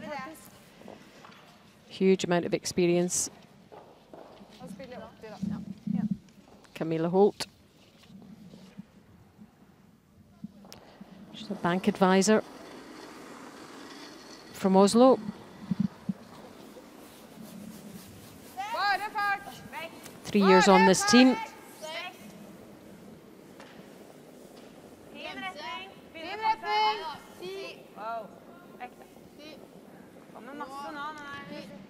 And always trying to play the freeze here. Ikke rør. Bra. Ta Camilla.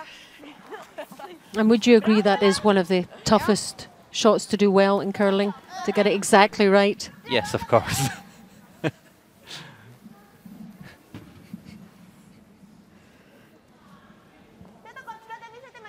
Were you any good at them? Are you any good at them? Because you still play, I know that. Actually, my active career stats, I'm just a hobby province curler now. So we play fun tournaments in Switzerland. That's really fun. But how was your freezing?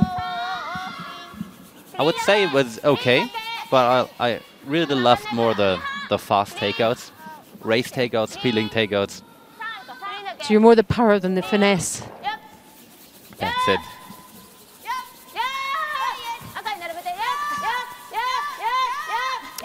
I know people who love freezes, love to do freezes, love to talk about freezes.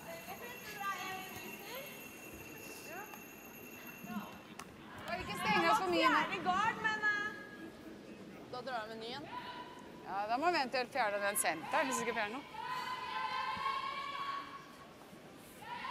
Så vi har en frys til, så er det lettere å smelle inn deres. Ja. Skal jeg sende 80, som Ja. Ja. So Norway still trying to build up a big end. Ja. Japan is lying shot rock at the moment. Perfectly guarded. But Norway's not trying to open up the guards. They are still trying to play a freeze. 75. Ja, det køler litt, altså, så vi får litt sving på den. Ah, the perfect freeze. På venstre.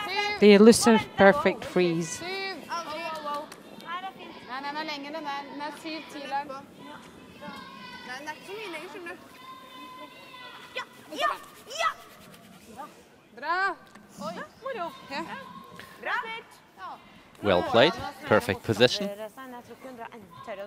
So no matter where you hit the first yellow one, you will always get on the Japanese rock.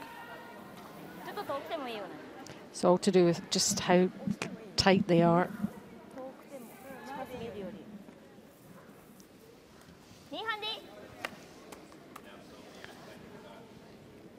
So that's again a dangerous end for Japan.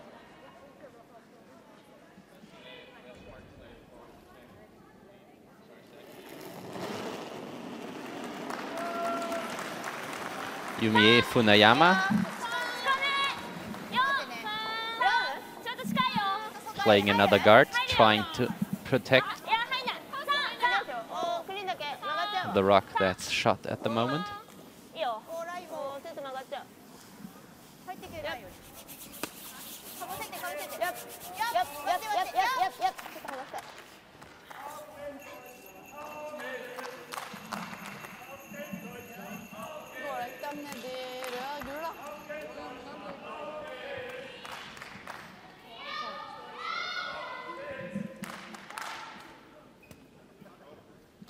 Jeg vil ikke slå der, for da går den sånn. Ja, greit. Ja. Så vi kan godt ta den i den. Ja. Da går den inn, da. Så hvis vi treffer den først, så går vi den, så går vi selv inn, og splitter den seg ut der. Ja, det høres veldig bra ut. Ok, Da gjør vi den. klin til. Det køler litt der. Ja. Pil, da. Så jeg tror det her er bra. Jeg tror ikke vi køler så mye på de harde. Kan det da ikke gjøre. So we need a lot of speed. That's what I think I understood. Power shot.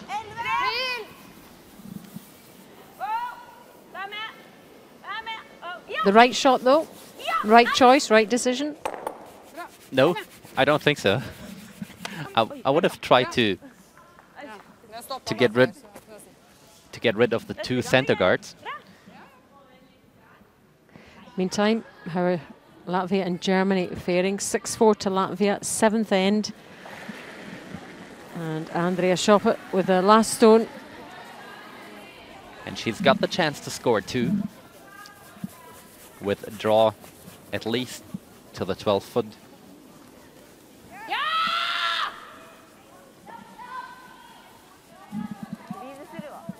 Her draws have been pretty good, and the ones we've seen.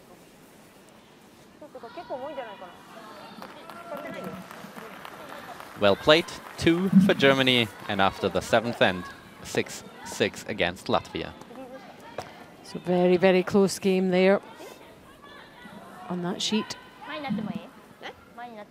6-4 in our feature game, Japan against Norway. Women's round robin, draw 3.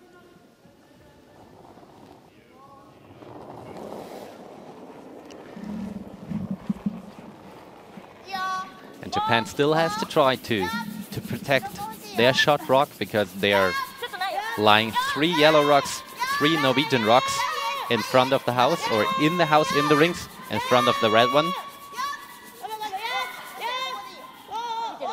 So you need a good position for that one.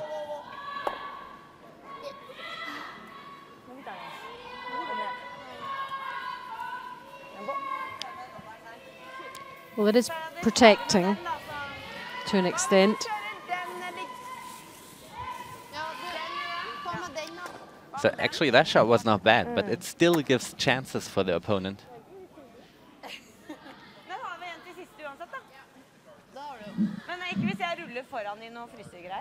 So Norway's taking a timeout, and the best shot I think would be to play on the center guard, a race takeout, push that one back on the first yellow one, and then you could lay at least 2 after that one, maybe 3. So they are having a timeout, and the coach will pop down. Clock stops at the moment while he is on his way. Men går det da? Går det da? As he walks and when he gets there, it will resume. Stig Højberg. Ja, men alternativet så går, altså risken at du går i egen den ene gula og splitter ut. And very often it's more reinforcement and confirmation of the decision that they've already thought about. Just another pair of eyes and ears. Yeah, but it's always good to be really sure that it is the right shot that you're planning. Det du kan prøve på, det å slå den og så rulle over dit. Men da må dere rulle såpass langt at den er forbi sjueren, slik at du har en åpen reistek på den etterpå. Det var litt lurt. Og hvis at den ikke køler opp, så ser dere på linja i forhold til å prøve å rive med den bak. Men primært prøve å rulle. Primært prøve å rulle, men hvis at den er på skjeppene dine, så ser du at da ligger hos fire. Risken er jo å gå i egen der og ut. Men da ligger vi fortsatt 200 her. Derfor er det viktig å komme på innsida, men pass på at den ruller er såpass lang at dere har den reisteken Spiller vanlig da. Sånn at vi får lang rull. Og hvis den kommer litt over skjepp, slik at den passer på at den går forbi der, men ikke ruller opp på den sjueren der, da må den være midt oppå, slik at du kan bruke den etterpå.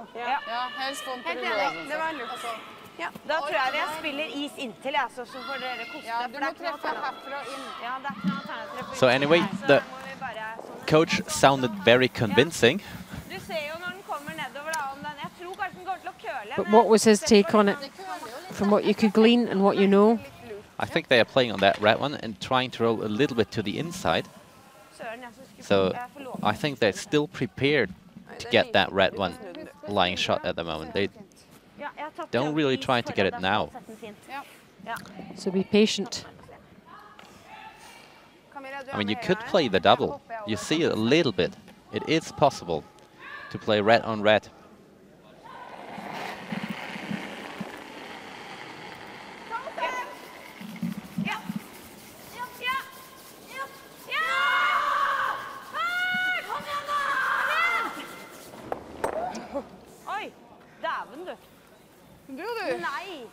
So it touched the guard a little bit and nearly had the right spot.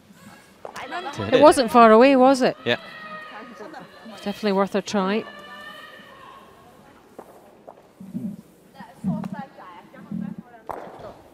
Remember, Norway yellow, Japan red. And Norway has got the right of the last shot, the hammer, and at 7th end. So Japan just want to limit how many they get. You can just put your rock somewhere and then start praying that Norway's not making the last one. They're taking a timeout as well, Daniel, just to have a chat with their coach. Fujimiki, who I understand is from Canada, so he will have an interesting take on it, I'm sure. And there's the Japanese men's team watching on. They've had mixed fortunes here. 1 win and 1 defeat today.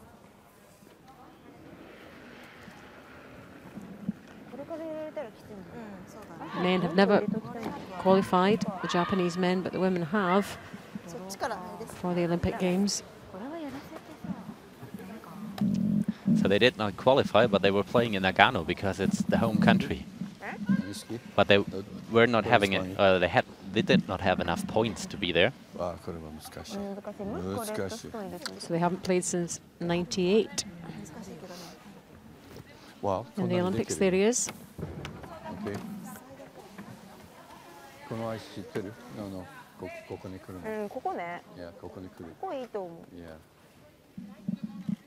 See, 曲がるからね、ここ曲がるからね、多分あそこにフリーズしたらね、もういいの。でもガードもいいの。ガードもいいの。どこガードする？多分ね。ここだったらパーフェクト。いや、あそこもガードもいいよ。いや、あそこいいと思う。JD はなんて？見えないのあそこから。そう、赤のも入れてもいいけども、今ここに来たらね、キロあるからね。これはある。OK。OK。そう。俺はカムラウンか難しいよね。これから行くのに。カムラウンか前多分。OK。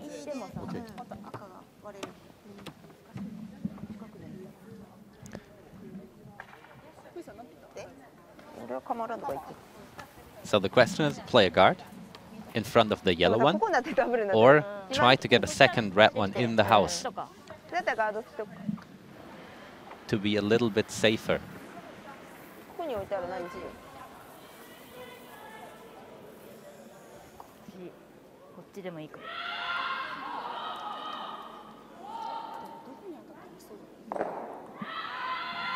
早いのできたら。 Taking a long time to make the decision. Yeah, and usually if you take such a long time, that does not help your Your shooting flow, yeah. for the next rock. I would never play there. うん、最悪3点。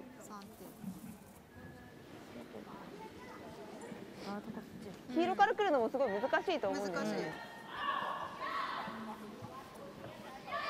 何する？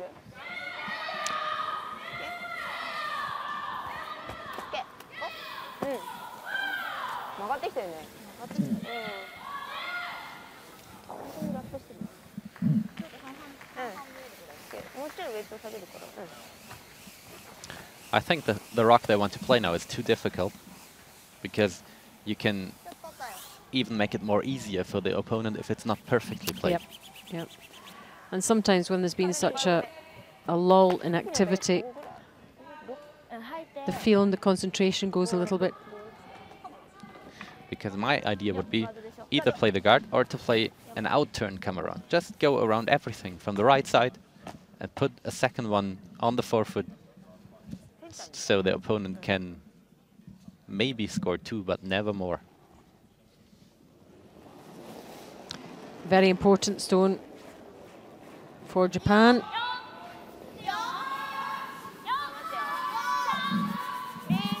Spent a long time talking about it, a long time discussing the right move.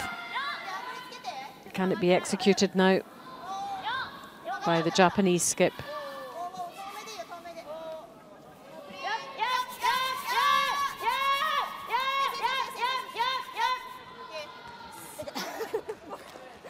But very well played. That was the spot where they wanted to be.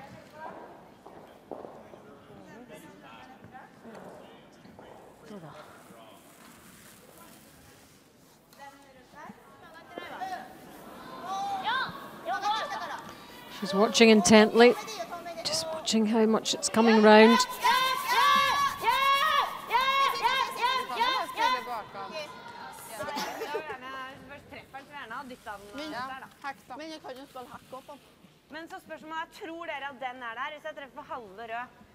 So how to get that red one out?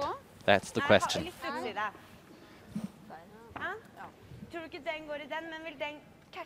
Red, red, yellow, yellow, yellow, red. I like that. I like that. Would be one option. Or I think maybe easier would be the red one that Japan just played. Push that one. Hit it on the right side. Push it on the first. Yellow one in the 8 foot.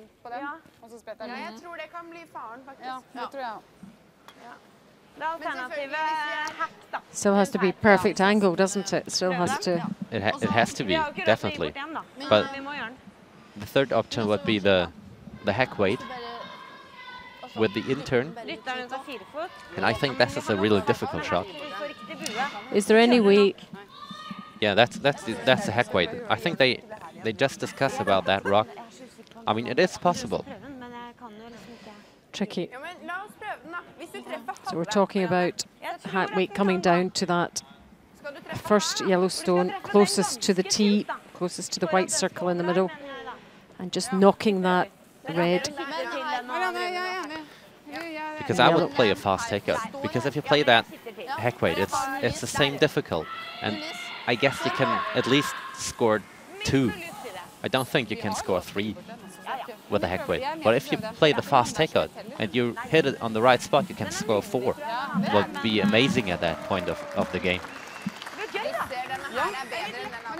And fair play to Japan for posing the question and putting Norway in this position. They played this end well.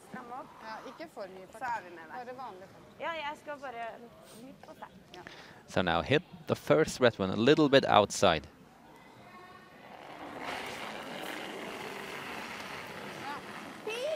So all to do with the angle here and where it hits this red stone. Big shot for Marianne Røbæk. It was close, but not good enough, so 1 for Japan.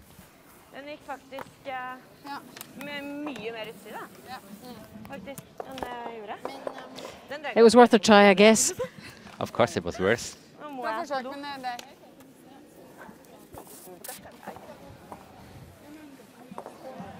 Norway was patient till the end.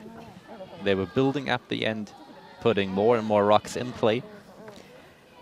It is a steal of 1 for Japan. It edges them further ahead after 7 ends.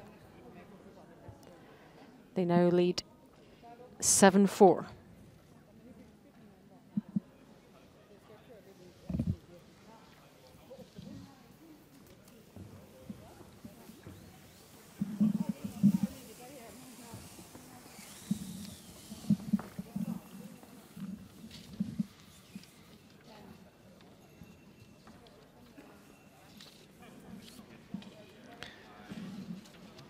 So I think we'll see Japan trying to play a little bit more defensive in the next end.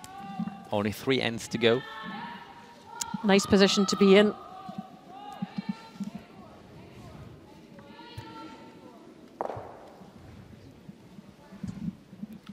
So the first one, front forefoot, and the second one in the house.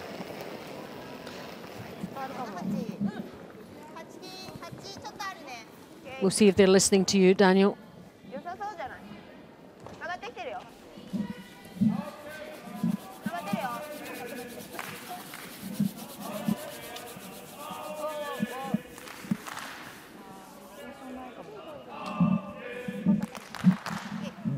Perfect weight with the first one. Curled a little bit too much, but in front of the tee line. Good spot.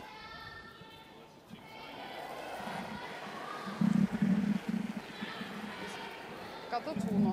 4. Var du litt aktiv, eller? Ja, vanlig. Ja. 3. Helst ikke røre. Den ser litt lang ut. Ja, den virker litt lang. And Norway Men jeg fikk 4 will try to build up the end again. Nei, wow. Nei, Try to get as much rocks in play as possible. Og sitt. Bra. Ja. Den går det i hvert fall. So they start with the corner guard.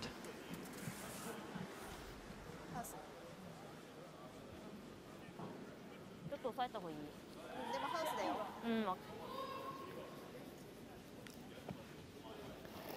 Michiko Tomabeshi, 33 years old.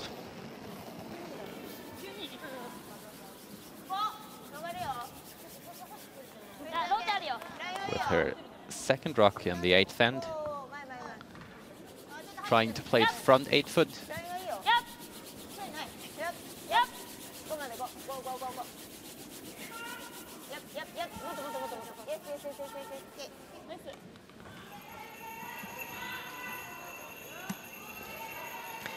When you're down there playing in your game, how aware are you of the other teams in the arena? Do you take a look and do you watch what's happening, or do you focus totally on? Games are very different. I think if it's at the end of the round robin, you always have to look to the other sheets what's happening, because it depends on if you have still a chance to get to a tiebreaker or to the playoffs. But at the beginning, like here, 3rd round, I think I would not look too much to the other sheets. Yeah, because you do see players glancing around occasionally. And you wonder if they're taking it in, whether they're in the zone or they're bored, which I'm sure is not the case. It's been quite a good game, this one. It's been quite a good tussle between the two and some good shots. Some nice play, some nice finesse shots, as well as some power ones.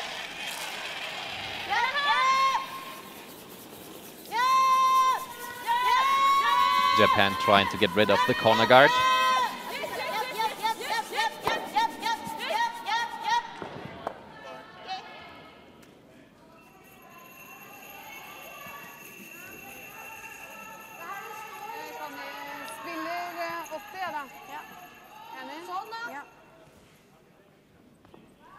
There's the comparison of the 2 seconds, Kaho Onodera and Camilla Holt. And Kaho in a lot better form than Camilla. So the stats suggest.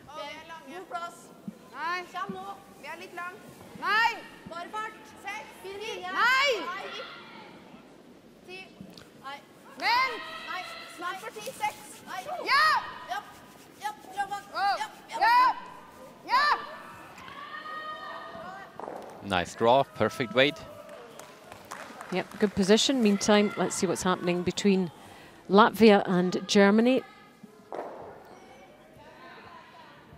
There we are on sheet B, 6-6, 8th end. And this time it's the Latvian skip, Iveta Stasasarsuni, with the final stone.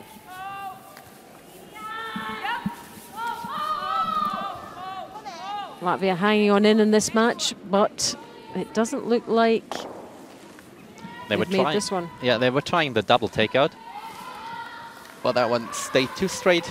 So a steal for Germany, and after the 8th end, the lead. 8-7 for Germany against Latvia. 7-6. Oh, sorry. Still one ahead for Germany, so. Not that you want to increase Germany's lead or anything. I would try to, but I think I can't change it from here. No, too many people watching.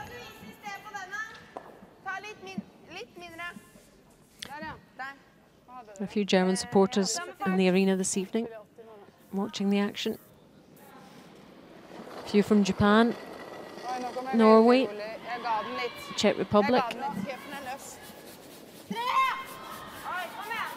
Bare fart! Bare fart!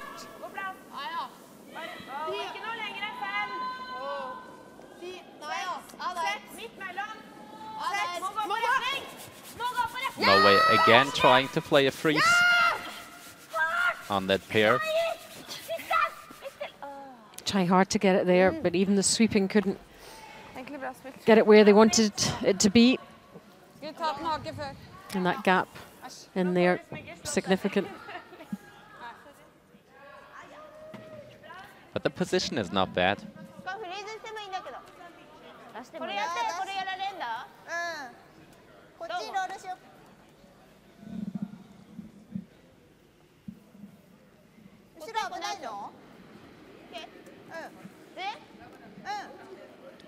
So Japan has been in trouble already 3 times after they scored. Norway was always able to build up a house that gave them a chance at the end to score a big house. It worked out in the 4th end. It didn't work out in the 7th.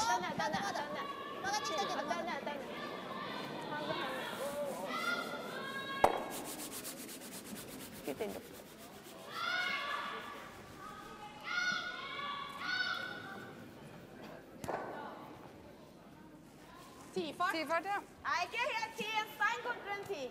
Ja. Ok, jeg ser ikke når hun viser sånn. Nei, det er en stein foran 10. Da er vi på 80. Ja. 75-80. A slight tap back should be played by Annelien Skasemon. Played with the intern. Nå så den slapp ut. Jeg fikk 67 da. Ja, 80. 6, 5, 3. Griper masse nå. Fin linje. Fin linje. Ja, Ja. So now just tap your own one. Back to the red one. Kom igjen, litt til. Bra. Bra spilt. You were almost willing that one to happen there, helping it along, because we knew what she wanted to achieve.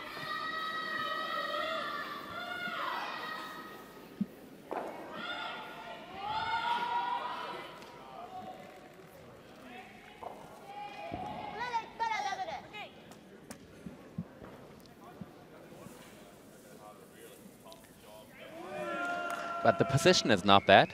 It's a difficult shot for Funayama to play that double. And there's a look at the thirds and how they're faring against each other. Funayama up on all counts for Japan.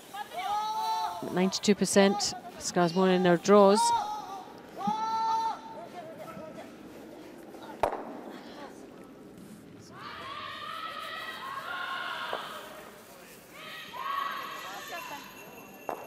Good try, but not good enough.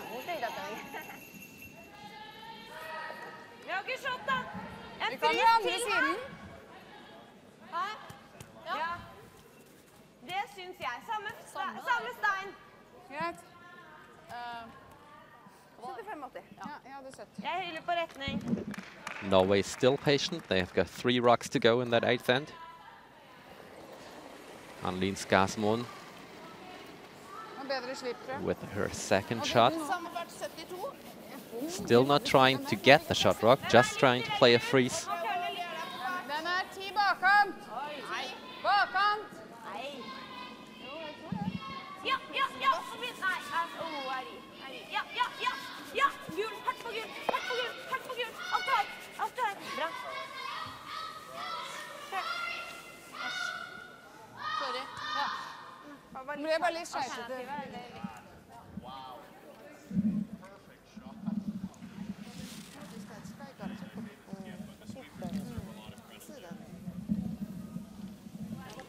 Ja, ja, ja. Ja, gul. Hardt på gul. Hardt på gul. Hardt på gul. Alt du har. Alt du har. Bra. Sorry. Ja.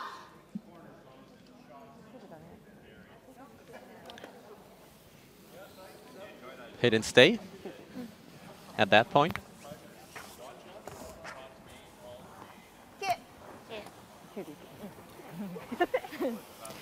Japan are still trying to keep it simple, aren't they, and just not get drawn into anything. They are 7-4 ahead. We're in the 8th end.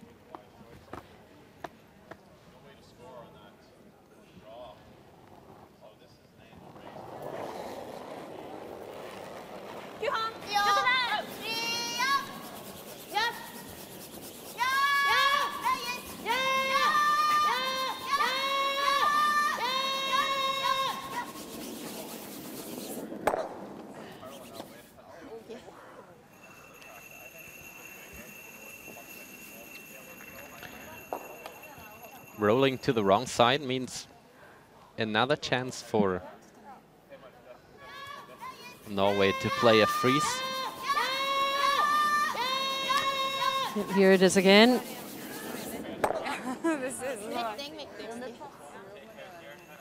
I really did want it to go to the other side. But maybe you need just a slight tap back at the moment if you're from Norway, because if you just play the freeze, maybe Japan is still shot rock and then they could play a guard. And then Norway has got only 1 rock to go. Well, the Japanese skip has had a really good game. Well ahead. Du kan spille samme som du dro der, fordi den var utover. Ok, så det litt tregere, liksom? Ja, litt tregere i midten, men... Ja, så tregere, ikke så veldig mye. 80-85. 80-85.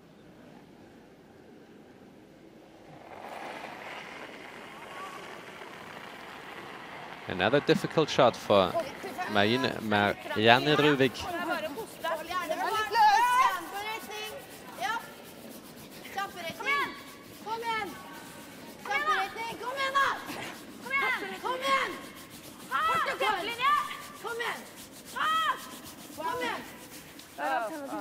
Slippe ut, kanskje. Fin fart. Litt løs? Ja, litt, men ikke mye. Ja, da dro den mye fortere. That definitely curled too much. Synes farten er ikke lagret. Japan is still lying 2 times short rock.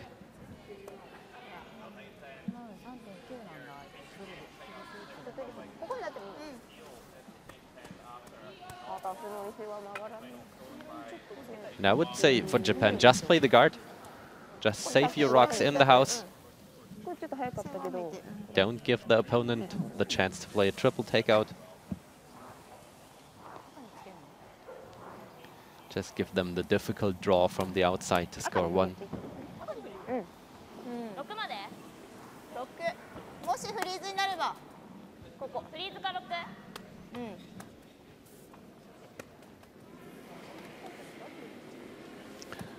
So it looks like that they are trying now to play the freeze. T だからね、フリーズしたらね、相手何もないんだよね。プランはフリーズ。フリーズだよね、赤に。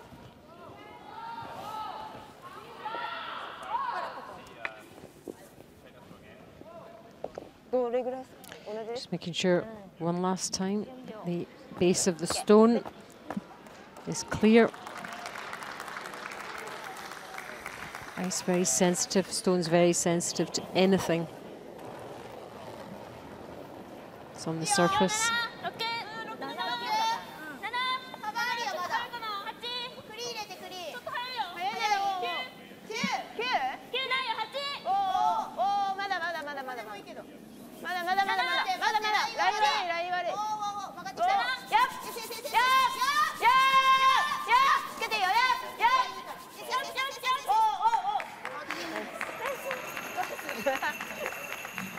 Nice shot. Very good played. Not the one you'd recommended. No, because it's if you leave it a little bit too far to the left, you give the opponent a triple takeout and give them the chance to score 3, what is definitely not necessary at the moment. Men da, altså. Ja, men jeg skal helst treffe der da. I mean, now the position is very, very good. Norway are unlikely to get 3 now, are they not? I don't know how they should do that. Jeg må treffe den Fordi at hun treffer på den siden av steinen, ikke sant? Ja, da drar vi der. Because you cannot get the front red one out of the house or even out of the forefoot. So now you are forced to play the draw. Skal jeg sette den ordentlig? Ja.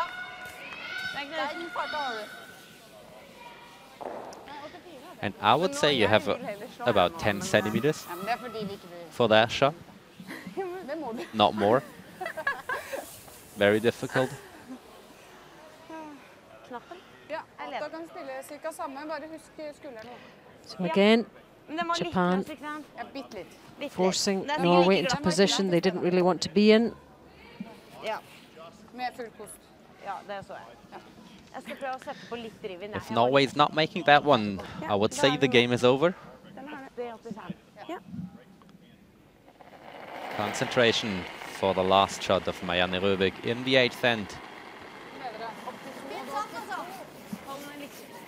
Skal være fin linje. Bare knappen som gjelder. Fin linje. Fin retning, hold den oppe.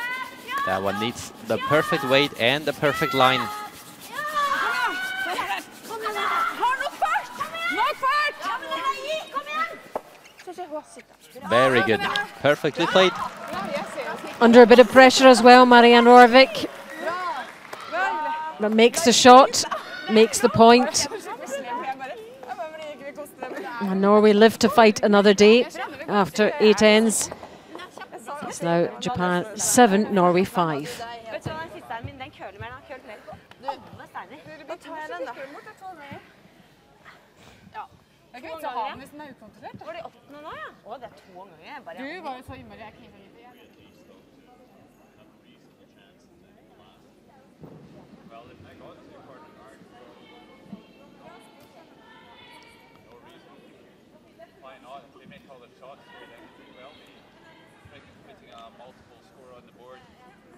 So very well played by Norway. Yep, they kept their nerve. End of that one. Still in with a shout. There's the numbers. Those 2 big ends in the 3rd and the 4th. All adds up to 7-5 to Japan. You would still fancy Japan to take this though, looking at that. They have the hammer next.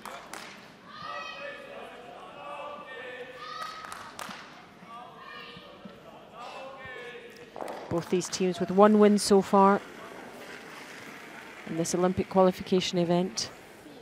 First of its kind, ahead of Sochi 2014.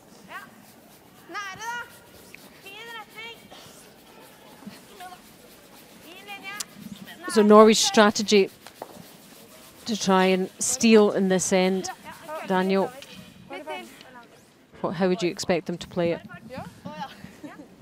They play a long guard with the first shot and then a short guard with the second one. So they're trying to get the position 2 guards in front of the house with the highest or biggest distance that's possible. And then go with a 3rd rock in the house behind your guards.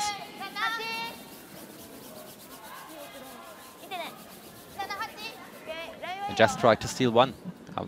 1 would be enough. 1 now, 1 in the 10th, and 1 in the extra.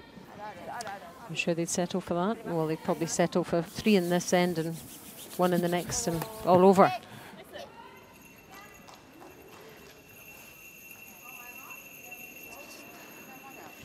That's, of course, relying on no mistakes and everything going smoothly.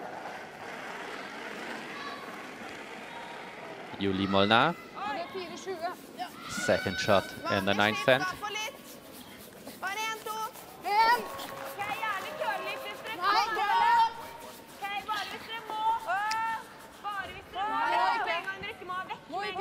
Just over the hook line would be perfect.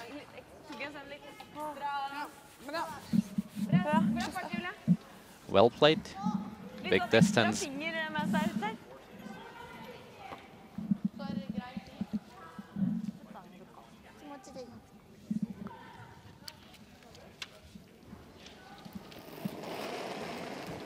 Meanwhile, Japan is playing another draw into the house. Michiko Tomabeshi.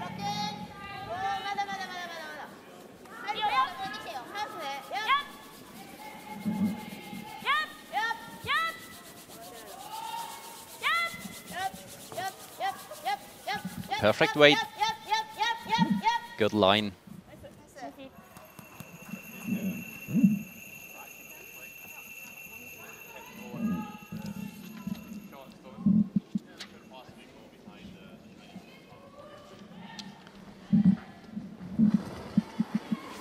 Camilla Holt now playing in the rings.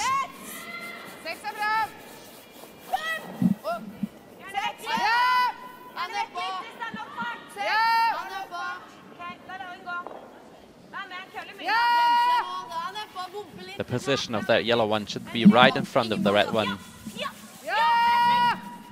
Perfect line.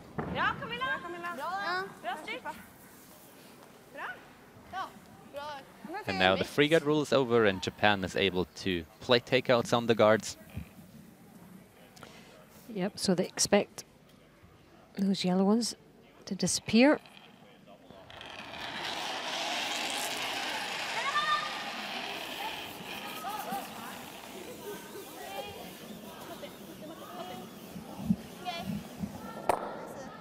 Big weight, perfectly played.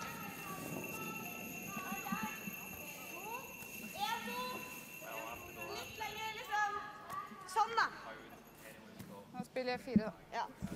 Enig? Ja. 1 til 2.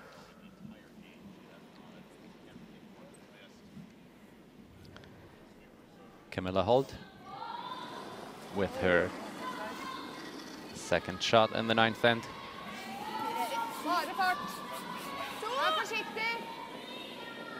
A guard is the rock she should play. Ikke lenger. Vi kan dra den liksom. Vi må prøve å ikke legge noen vinkel. Hvordan gjør vi ikke det? Nei! Jeg lå bare med mikrofonen. So the aim would have been not to put it too close to the second guard you've already got in front of the house.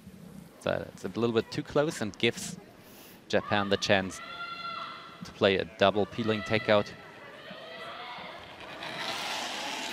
and get both Norwegian rocks out of play.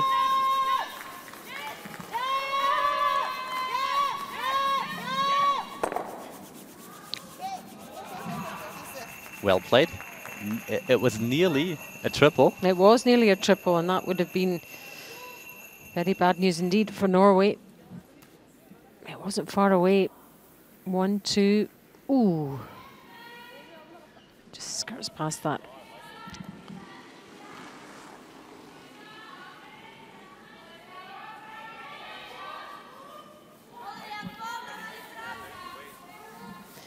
A reminder, there are 7 women's teams here, going for the top 3 rankings, and then one will play 2 in the rankings, with the winner qualifying for the Olympics, and then the loser of the 1v2 game will play the team ranked 3rd, and the winner of that will go to the Olympics. So what do you think, how many points do you need to be at least 3rd with 7 teams playing a round robin? Maybe 5, 4? 4 could be enough. Could happen. Yep, it's possible.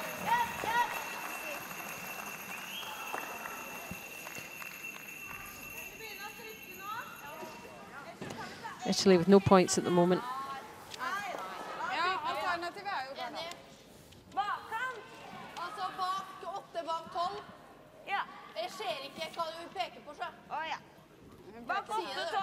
Ok. Synes jeg koser meg. Ja, det er alt det skjer. Ja. Spill 10 for nesten. Litt mer. 80? 80-85? Ja. Norway's changing the tactics a little bit. Annelien Skarsmoen is not playing a guard anymore. She should play a tap back.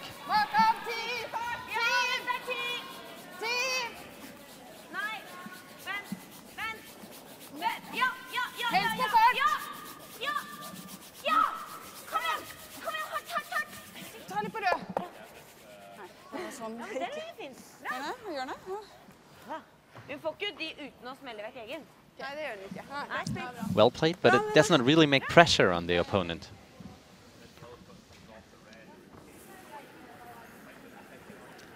Because I think Japan should just concentrate on the first yellow one. Just hit that one half. Roll out. Don't try the double. Just get one out of the house, and then you're still lying shot rock. Are they looking at the double? I don't think so. I'm not sure. They think about hitting that one directly.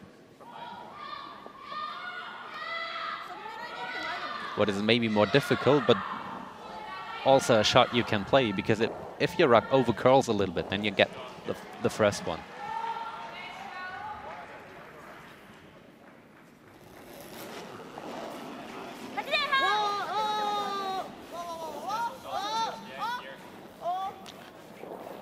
Just don't hit your own one.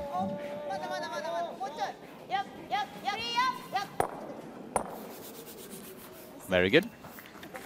They still hit their own one, but not that that one. I knew what you meant.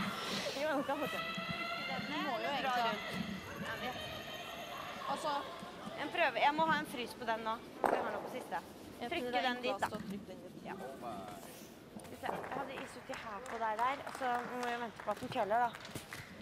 Noe sånt? Ja, treffer litt på høyre side. Ja. Ja. Skal jeg spille 10-part, ja? Ja. Ja. Gjør det. Vi må bare trykke ned i frys. Ja. Skal bare fryse litt rann. Ja. Trykke den ned til frys, den gule. Åja, ok, ja. Ja. Så vi må kølle litt over? Ja. Ja. Det må vi. Jeg tenkte å spille 10-part. Ja. Ja. Now, Daniel, there are the clocks or the timers showing how much time is remaining for both teams. Should they be concerned? It is enough, I would say. 7.5 minutes is what you usually need for an end, for playing a whole end. And they have good 8 minutes 30 left. 2 rocks to go in that end. So I think 7.5 minutes will be there for the last end. I mean, this is if you're a team, you always try to play the first ends a little bit faster, that you have got time to think in the 10th or in the 9th end. Remember that timeout though went on a long, long time, and that's what used up a lot of the time. Det går sånn, men nesten treff. Det var nære treff, da. Bortsett fra at hun dobler, da. Has it ever happened to you that you've run out of time? We were not running out of time, but once we had not really enough time to be confident at the last end. So we had to rush, we had really to hurry. What makes you not making more shots? You're hurrying the decisions and hurrying the shots. And yeah. So we were from lead to third, we were really rushing. So we had a little bit time for the skip.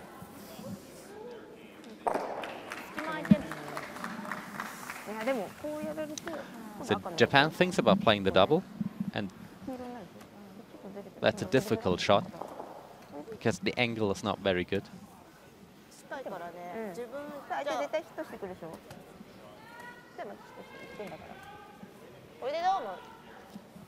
The other option would just again be take the yellow one and the 4-foot, hit it half and just get rid of it. they don't really need to take too many chances here and too many risky. Yeah, score 1 in that end is fine. They're in a good position, the Japanese girls.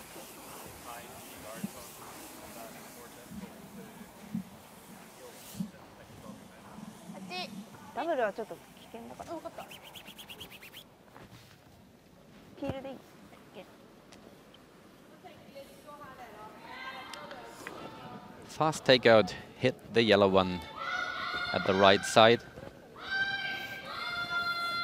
Try to get by your own one, leave 2 red ones in the house.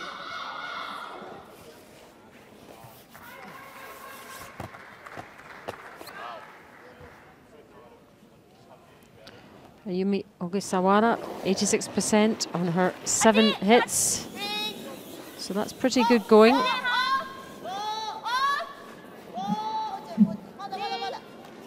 See what the result is here. Perfect. Nice clean hit. Away they both go.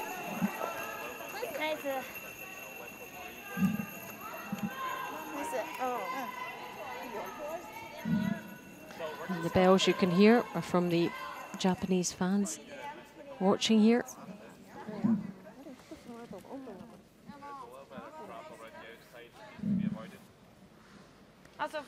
Füssen, a very popular destination for the Japanese, not just for the curling. Vi klarte 3 siste. Ja, ja. Så heller det enn å... Altså, får du 3-4 nå, så klarer vi det ikke. Nei, da er det... Tror du det er bra? Jo. Egentlig er det litt fint å gi da. Another look at the shot. In the 8th. Just sneaking in, and that shot keeps Norway right in this game. Picking up 1 for 7-5.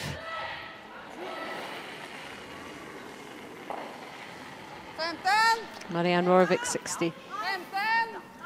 68% on her hits. So Norway is trying to play a hit and stay with that one, because then they could lie 2.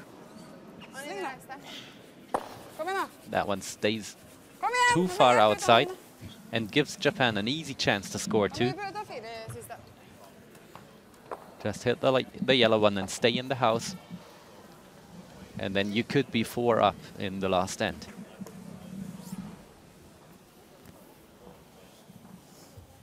And that really would be a mountain to climb for Norway then.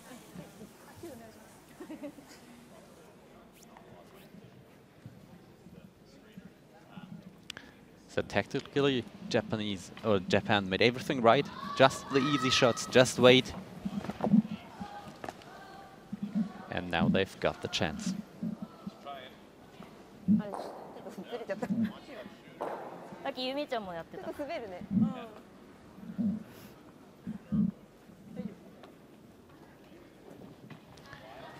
Ayumi Ogasafara playing an in-turn draw. The last shot in the 9th end. And will this be a 4 for the Japanese? Not a 4, but will this be a 4-shot lead for the Japanese if she makes this?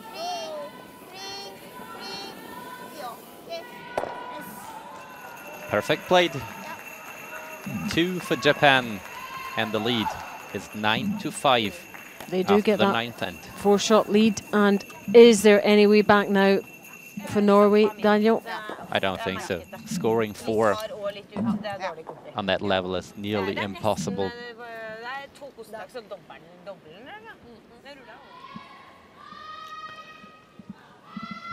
Playing fast takers is too easy on that good ice conditions. So I don't think there will be a chance. And Japan presumably would just see this one out in the 10th end. 9-5 up.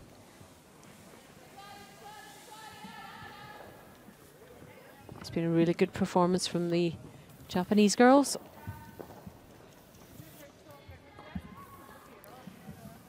Couldn't shake Norway off in the middle of the game. But that 2 in the 9th looks like being the killer blow.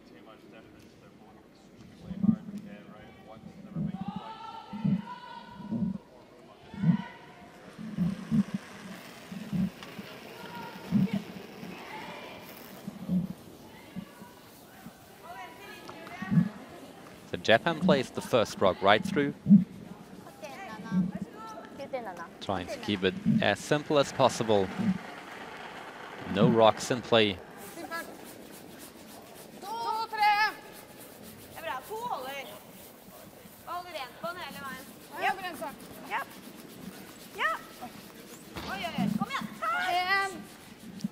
And Norway's playing the corner guard.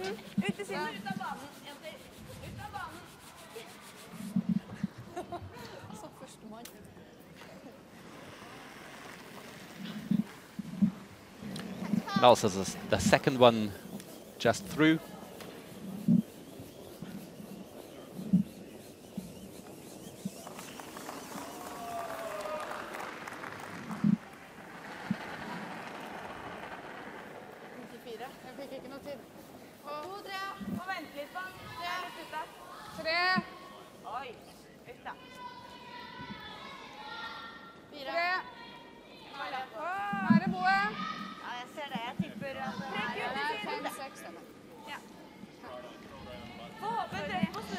So if you're Norway, it's a tough ask, isn't it? In your heart of hearts, do you know? I mean, you can only hope that the opponent makes a lot of mistakes, but just go on till you're running out of rocks. And we all know in sport things can happen. Teams can collapse. But Japan have been doing the basics really well throughout this game. And they are heading for their second win of this qualification event. Norway stay on 1 if the result stays roughly as it is.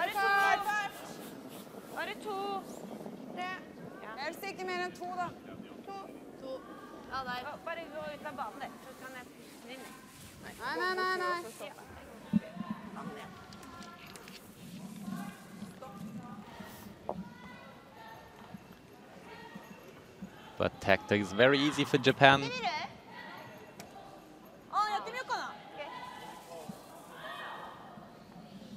Just get one.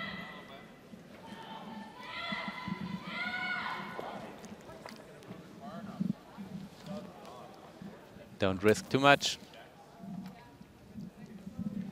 That's definitely no need. If you're 4 up, just get 1 guard, and that's enough.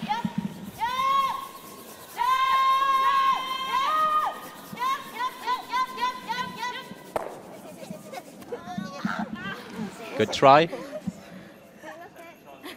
Nearly came off. I guess when things are going your way, You can afford to try one or two things. Okay. 2, 3. Bra. 3 er der. Har vi kontroll på, nå må vi inn med seier. Vi skal ha poeng på resten av seirene, så nå... Norway, we have China next. Another big game, another tough game for them. And China are looking very, very good indeed in their game against the Czech Republic. They are 8-3 ahead in the 9th end. And it's Iveta Staza Sosuni with the last stone for Czech Republic. It's Anna Kubitskova. They're playing a perfect double for 3.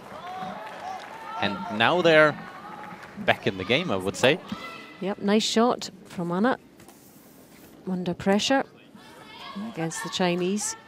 So 8-6. China ahead in the 10th end.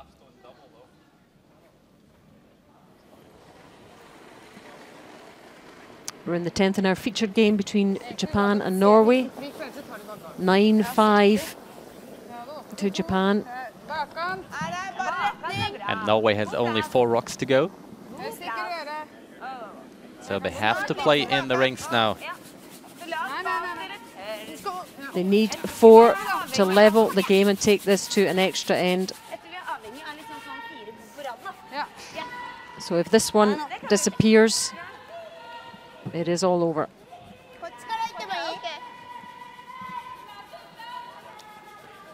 So I think they still keep on with their safe tactic. Just take the guard.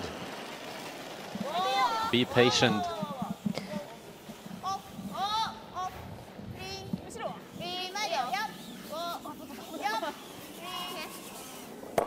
Well played.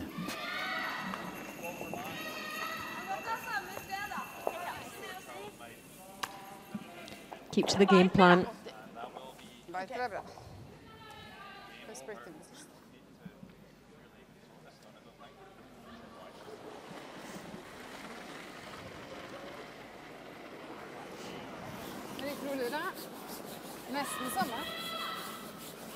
So I guess this is going to be the last shot for Norway. Playing that one in the house, and then we'll see the Japanese skip. Playing a takeout.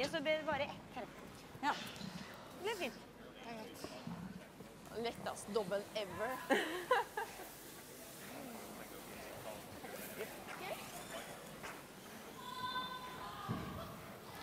So that's a good way of playing your last shot. Having 2 chances, just hit one, no matter if you stay in the house or not. Yeah, with Norway having 4 to make up, there is no way back.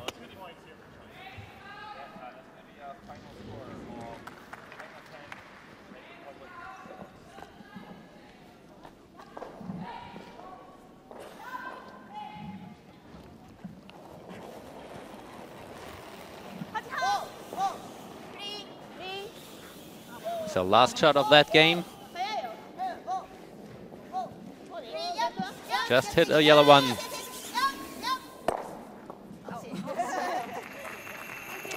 And smiles and handshakes all round. Certainly if you're in the Japan team, good victory for them. Very solid performance. Tactically played it very well indeed. Team played in a good spirit, but it's another win for Japan. Japan 9, Norway 5. That takes them on to 2 victories out of 2. 1 victory for Norway out of 3. And Japan play Latvia next. Norway take on China, who are ahead in their game against the Czech Republic and one of the favourites here. But a good solid game by the Japanese girls, looking in good shape. Definitely playing very well on every position.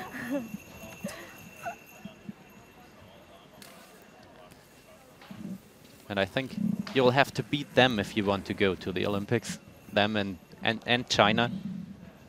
So the Asian countries very strong indeed. There is are the final numbers. That big 4 in the third, and Norway fighting back in the fourth. But really that 2 in the ninth making all the difference for Japan. Good win for them.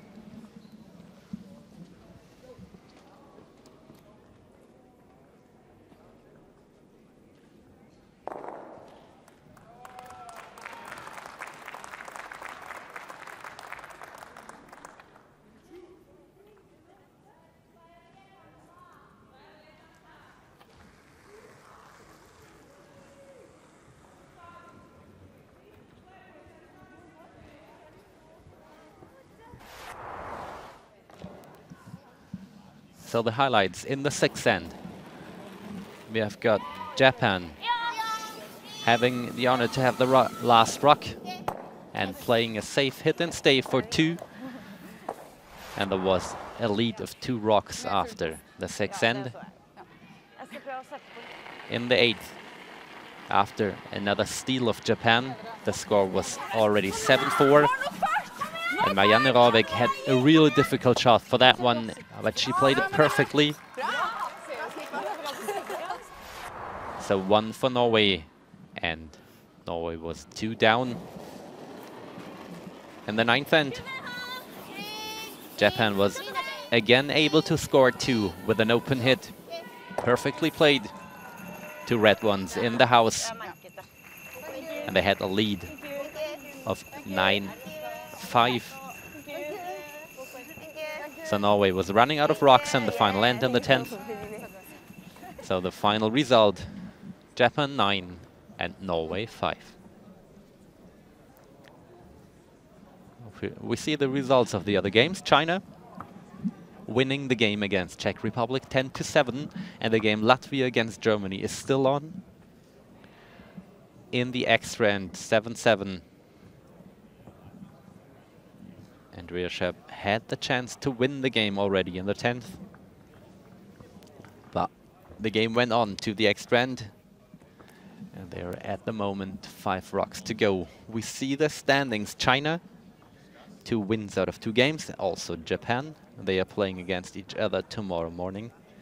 Germany 1-1, Latvia 1-1, Czech Republic 1-2, Norway 1-2, and Italy lost both games so far.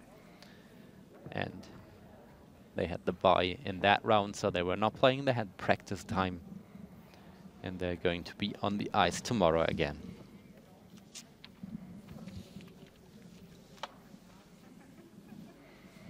Can you say well played and congratulations? 2 wins out of 2. How does she feel her team performed out there? 内容も1試合目より良かったですし、自信を持って2戦目に臨めたと思います。 Well, this game was much better than the first game, so we are very confident to play with this game. And how significant was the big score? I think it was in the third end. But でも次のエンドですぐ盛り返されたんで、そこが課題だなっていうふうに思います。 However, the other team got 3 points on the next game, so that was our next step to overcome. What is the approach now for the next game? 相手がどこであろうと自分たちのショットを1投ずつ決めてリードからスキップまでつなげていくことが大事だと思います。 Well, no matter which team we play against, we have to make sure that each game, each shot, we have to make each shot, and everyone from lead to skip has to finish, has to complete our job. Well played today, and good luck for the next game. Thank you. Thank you.